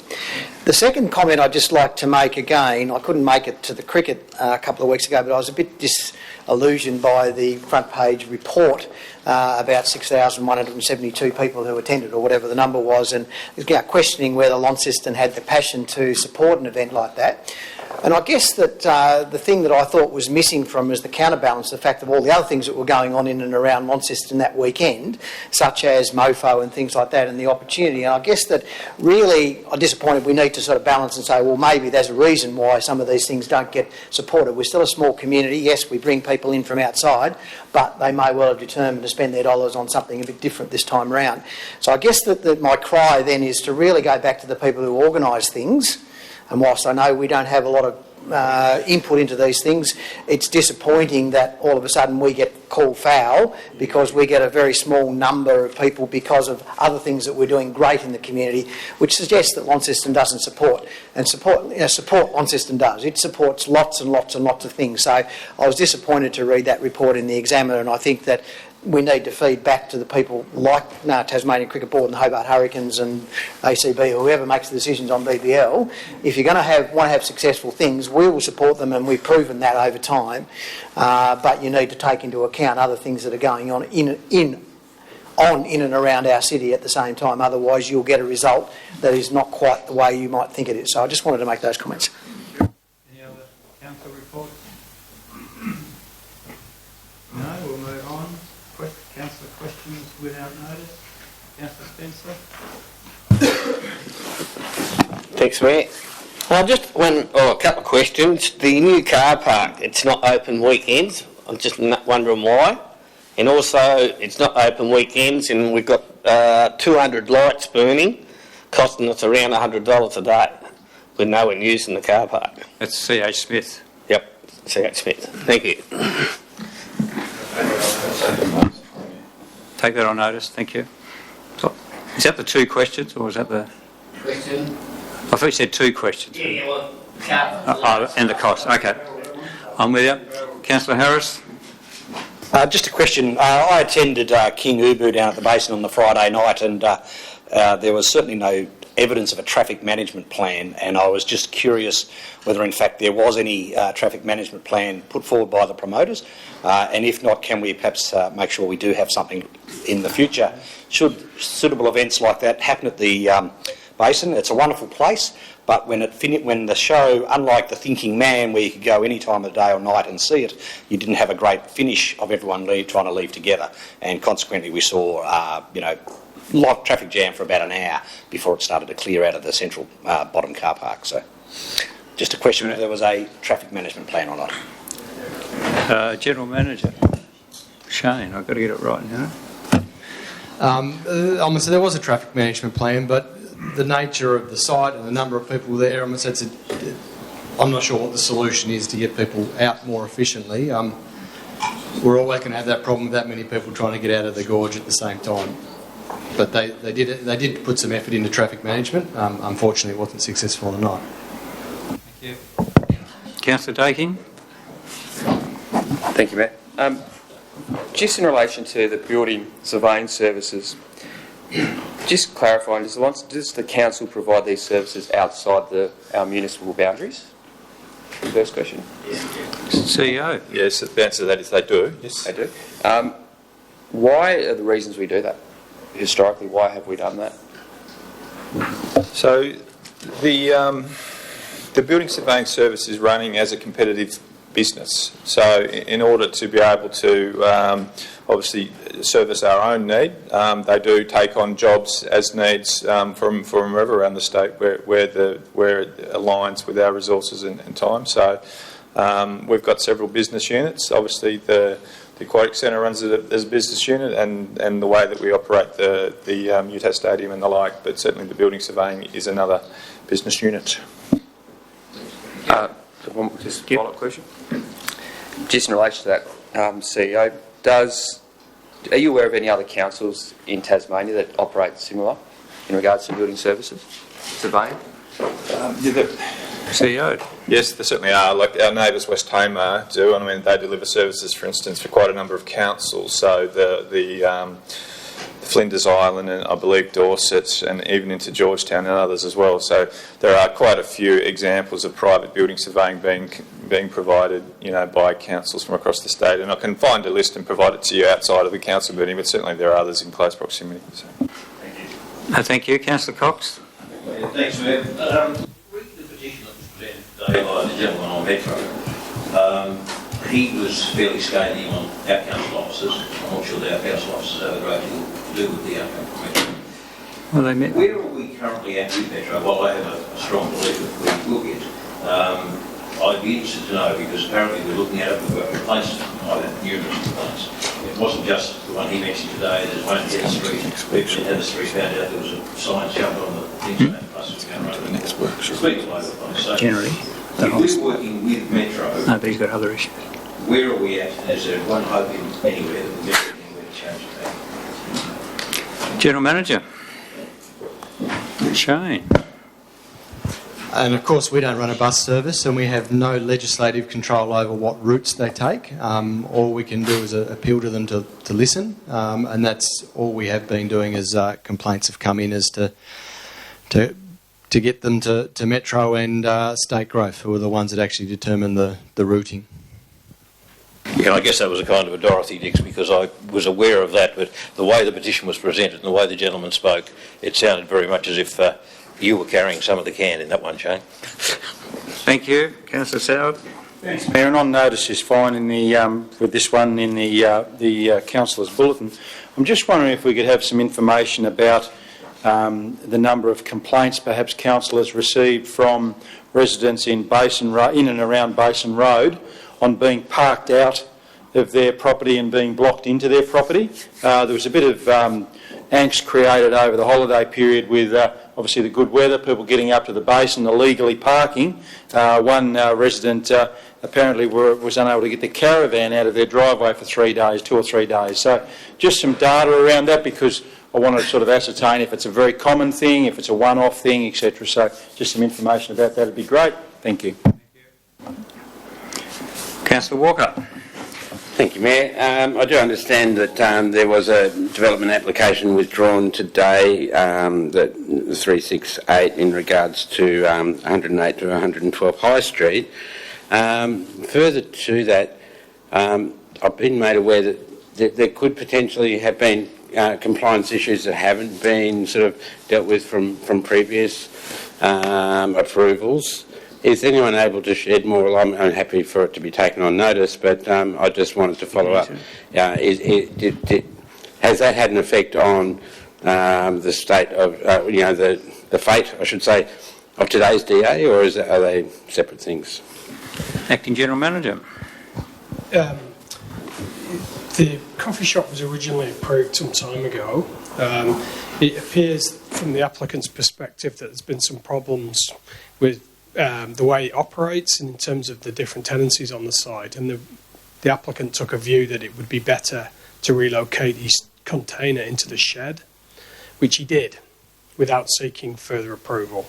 So we contacted him about that, and he applied, and effectively, because he's in the process, and we gave him a period of grace for that.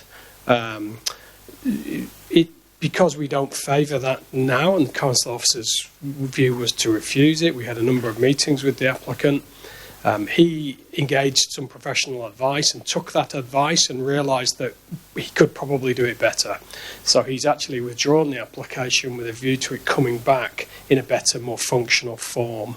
The enforcement team have been speaking to him, and I would imagine they will be getting into contact with him very shortly to put a plan in place to get him to comply. Depending on how long it takes him to get his application in and the nature of that, there may be some discretion around that, but I'm not sure a final view has been formed on that today. But we're certainly aware of the implications of that, and we're intending to speak to him very shortly about that. Thank you. Do the council have any concerns about pedestrian safety in the area? Is that part of any sort of ongoing compliance issues? I think part of the motivation for his revised new DA was pedestrian safety.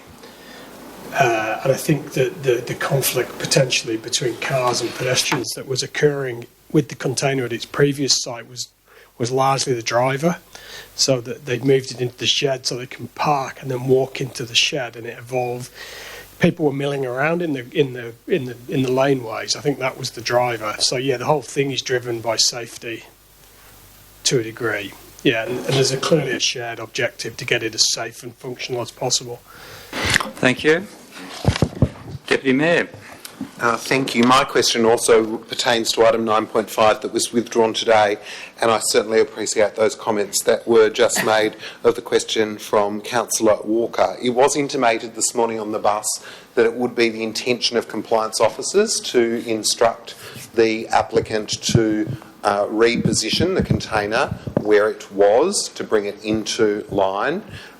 Certainly from my perspective, that's what I'd like to see happen. Do you envisage that that would be what would occur, given that today there was a withdrawal of the application that perhaps didn't have a recommendation that fitted? Acting General Manager. Well, there was certainly some discussion to that nature on the bus. I haven't had the opportunity to speak to the Manager of Compliance, but he was certainly indicating that that was his preference this morning. Great. So. Many thanks. Thank you. Well, no further questions. 13.1, the committee reports. Moved. Anyone? Councillor Finlay. Seconded, Councillor Cox. Do you wish to speak to it? Councillor Finlay, Councillor Cox. Anyone else wish to speak to it? I'll put the motion. Those in favour, please raise your hand. That is all councillors present. That is carried. 13.2, Tender Review Committee. Councillor Cox, Councillor Spencer, seconded. Any Councillor Cox wish to speak to it? I would just say something that would work from the council staff and that fix up there. Councillor Spencer. There you go. She's close to getting the job. Any other speakers? I'll put the motion. Those in favour, please raise your hand. That is all councillors present. That is carried. 14.1, council workshops. Someone, Councillor Finlay. Seconded, Councillor Mackenzie. Do you wish to speak to it, Councillor Finlay? Councillor Mackenzie? No? Any further person want to speak to it? Or councillor, I should say. No? I'll put the motion. Those in favour, please raise your hand. That is all councillors present. That is carried. 16.1, review of signature funding. Moved by the Deputy Mayor, seconded by Councillor Harris. Deputy Mayor, you wish to speak to it? Mr Mayor, the one thing I've come to learn about events in our city is the ability to be flexible in order to facilitate amazing events when challenges that have been, unforeseen occur. This is an amazing event which contributes significantly to the vibrancy of our events program, and I believe it's appropriate that the recommendation that's been put forward from our officers is the recommendation that's supported today. The event, of course, was well supported, attracted very good names and a great number of interstate competitors, which put a great profile, I think, for Launceston into the interstate marketplace. And through whatever occurrence. It referenced sponsorship, but through whatever challenge occurred that meant that that event did not occur in the first year of its 3-year funding agreement, I think the recommendation is appropriate because it's an event that we do want to see come back as part of our event offering. Thank you. Councillor Harris? Yes, thank you. I do have a couple of questions if I can first. First question is, this is actually a 3-year sponsorship, of which the first year was 2 years ago. So this is now, they've missed the second year and they'll be taking the money in the third year. Therefore, will there be a fourth year as the third component of it, or will they in fact be back into a cycle of areas? Not a better report. No, that's correct. So the events that are considered appropriate for signature funding are being invited to apply for the next round of the 3-year funding now. And so any event, regardless of whether it's completed all 3 years or not, has to go fit in with the new cycle. My next question is, to gain access to this event sponsorship, a signature event, you have to run 3 previous years. They obviously won't have won 3, so therefore will they still be eligible for the next round of 3 years? No, they will not be eligible, and they have been informed of that. They won't be eligible? They won't be eligible, no. Right. That'll be the end of it. Thank you. Is that a question or? Sorry?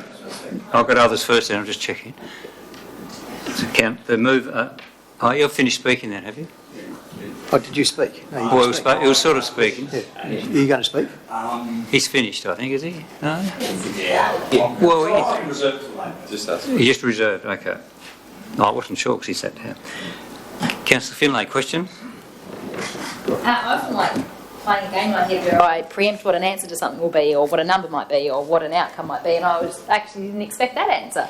So my question is, has it been a decision already determined, and if you've advised them that's the case, that we're being flexible, as the Deputy Mayor said, in considering what we're delivering now, and we're acknowledging the past of this event and the contribution it makes, and although it won't have had 3 previous years, given that we're considering it today, we're accepting that that gap be sort of deleted.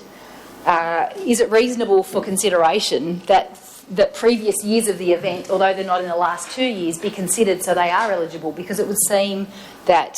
I prepared myself to hear what the Deputy said because he's very clear about his stuff on events, so I assumed that in fact they would be eligible for future years.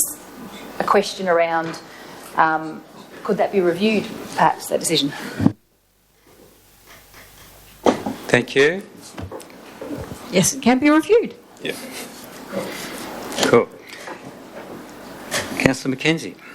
Thank you. And I think the logical conclusion has been reached in regards to this. I mean, it's an event that's been running in the city for a long period of time. We've had changes of operators, which is probably what's created the issue that occurred last year. So I'm more than happy that we support a second or another opportunity for us to see how that goes forward. And like Councillor Finlay, my view would be is to then assess their performance this year to determine whether we think they're worthy of actually being able to submit and go through the rigour of a three-year funding on the basis that over a long period of time this has operated well. If they prove this year that they can do it, because what I'd hate to see is this is a one-year event, they take our money and go because they're not certain about what the future looks like, and if we think it's still good for Launceston, we should be of a view that we got it to a signature event for a reason, and therefore I'd like not to sort of throw the baby out with the bathwater on one bad performance. So I think that we should just review that, but I'm very supportive of this. Gives them an opportunity to prove that they should be sustained into the future. Yeah. Question, Councillor Harris? Yeah, my question would be what would happen should the current operator of the event, seeing how you've considered you will look at a signature event for the next 3 years, if they are to sell the event to another operator, will that operator then be able to gain access to signature funding for the event? I think that we'll bring this to a workshop of council. It's difficult to deal with hypotheticals and these type of questions, on the fly as we're being asked to right now. So I think obviously we've got a recommendation that's made, and obviously questions that need to be resolved in respect to future decisions. So let's actually bring that back to a workshop, work through these issues in a more considered manner, and then we can obviously bring that back to the table in due course. to stick to the motion in front of us. That sounds good. Any other speakers? Deputy Mayor, wish to close? Just briefly, Mayor, I want to assure all councillors around the table there's a great deal of rigour that goes around anyone being able to further receive the funds that are included in a packaged signature event package. That being, just because you're afforded guaranteed funds for 3 years, if your event changes or it doesn't meet the milestones or the key objectives that you set out when the council approved that event, then of course changes will be made and perhaps funding won't be made available, and that will come back to the council table. So there are already a great number of checks and balances through acquittals, through the provision of an annual plan and other such things each year, irrespective of whether you're a signature event or not. In my mind, and certainly appreciate what the CEO has said, in my mind what we're saying is that we're saying that this now will be treated as every other signature event at the council and will be treated equally in that same bundle and afforded the same opportunities as the others that are currently on the list that came to a workshop that we looked at previously. Thank you. Thank you. I'll put the motion. Those in favour, please raise your hand. And that is all councillors present. That is carried. Go on to 19.1, the progress against the annual plan. Move Councillor Mackenzie. Seconded Councillor Finlay. Wish to speak to it, Councillor Mackenzie? I'd ask the question first. You may. Of the General Manager, I guess I looked through there and we've got 5% and very good reasons why some of these things haven't progressed to the level that we are. So my question is more, are we comfortable with where we've got to in the first half of the year? And I appreciate things like OAP and stuff like that have absorbed a lot of our time.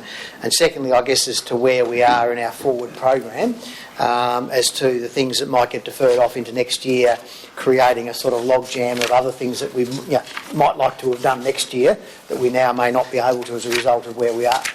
CEO.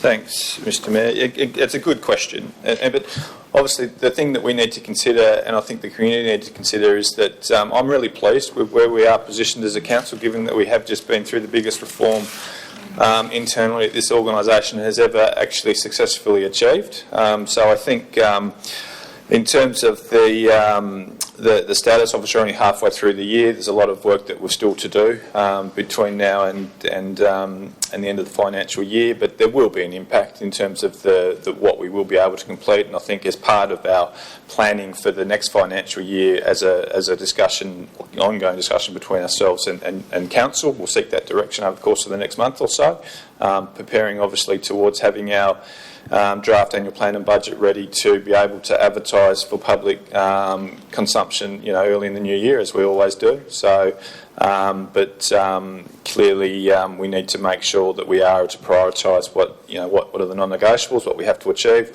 Where there is scope, there are some that maybe we can defer and defray over a couple of financial years, and that maybe there's a couple that we do have to look at saying, no, we're going to have to not do that for a while, but we will have that conversation as part of our annual planning process over the next month or so. Thank you. Wish to speak? Yeah, I do. Thanks. Yeah, thanks. That was a good answer, because I really wanted to. Because I guess if I'm a member of the public reading things and I see 5% and things like that, I don't think we've achieved much while looking at that. Whereas I think my personal view is over the last 6-7 months we've achieved a lot. So I just really wanted to get that on public comment or public record from that point of view, because I think it's important that people do. We are moving forward in lots of things, and maybe we are underestimated, but or not. But the OAP has been a significant part of what we're doing in this year, and you're significantly way through that process, which has, I guess, necessarily meant some other things maybe had to have taken second step. So I think the most important thing is that we then get our longer term plans realigned with where we're at today. But otherwise, I just felt it was worthwhile just commenting on those smaller percentages. But I'm very happy with where we're at. Thank you, Councillor Finlay. Any other councillor wish to speak? Deputy Mayor. Just briefly, I was surprised when I read the agenda last week to see that the cultural strategy was at a 70% completion, and I interrogated that a little further with the General Manager of Creative Arts and Culture.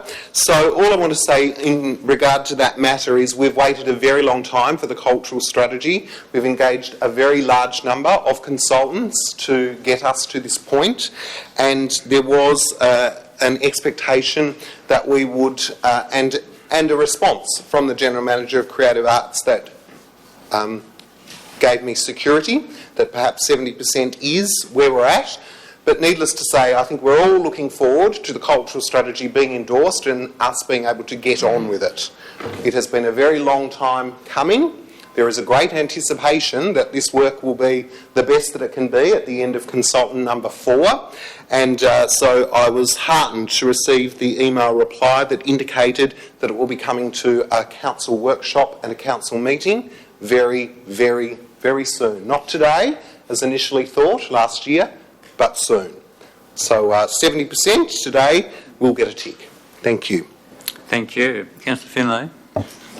I was trying to recollect in my memory, on page 279 there's an indication that the Launceston Heritage List review on the precincts is at 40% completion 3 years into a 5-year project. And 3 years in, I suppose it makes it so that we're halfway, which has gone quickly, and that means the resource is being used quickly. I can't remember the last time we had an update as a group of councillors on that. A former member of the committee, I was really aware with where we were at, and I think we're halfway through the project. It would actually be really useful. I don't think we've got one scheduled. Yeah, but that would be fantastic. Thank you. Thank you. Any other speakers? Councillor Mackenzie, wish to close? I'll put the motion. Those in favour, please raise your hand. And that is all councillors present. That is carried. 19.2, budget amendments. Councillor Mackenzie moved.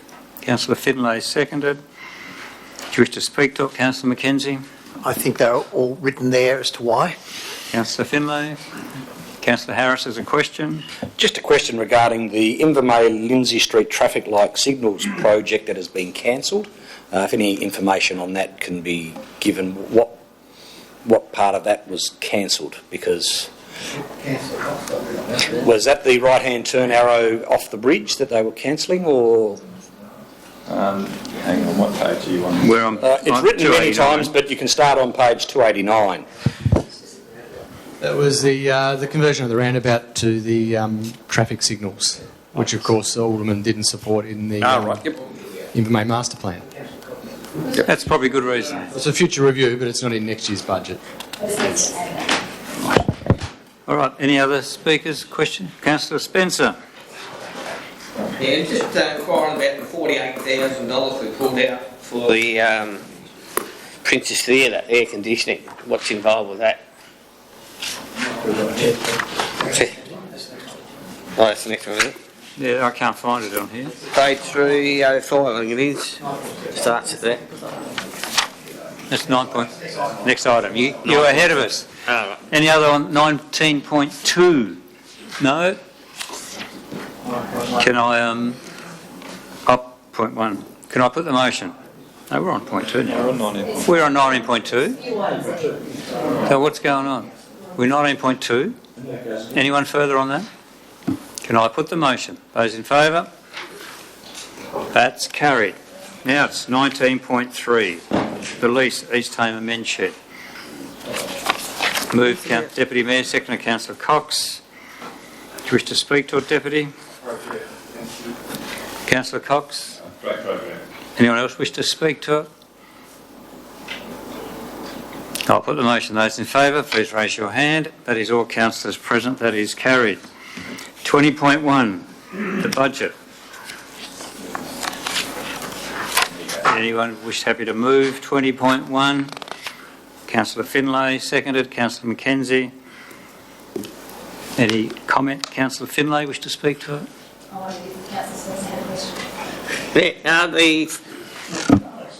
Thanks, Mayor. The $48,000 for the air conditioning management system. What's involved with that? What's going on there? CEO, can you answer that, or Jim?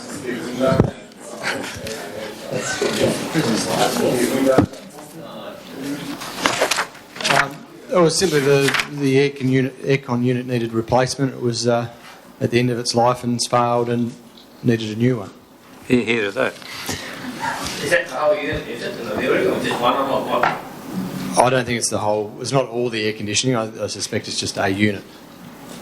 It's explained there in that next paragraph below. Any other Councillor McKenzie, you wish to speak to it? Anyone else wish to speak to item 20.1? I'll put the motion. Those in favour, please raise your hand. And that is all councillors present. 20.2. Road safety. Council. Someone happy to move the motion? Councillor Harris, thank you. Councillor Dawkins, seconded. Do you wish to speak to it, Councillor Harris? No, only briefly to say I think it's important we have someone attend this road safety symposium, and Councillor Cox has the great experience to do so. Thank you. Councillor Dawkins? Happy. Anyone else wish to speak? Any councillor? Can I put the motion? Those in favour, please raise your hand. And that is all councillors present. That is carried. No closed items, so we close the meeting. Thank you.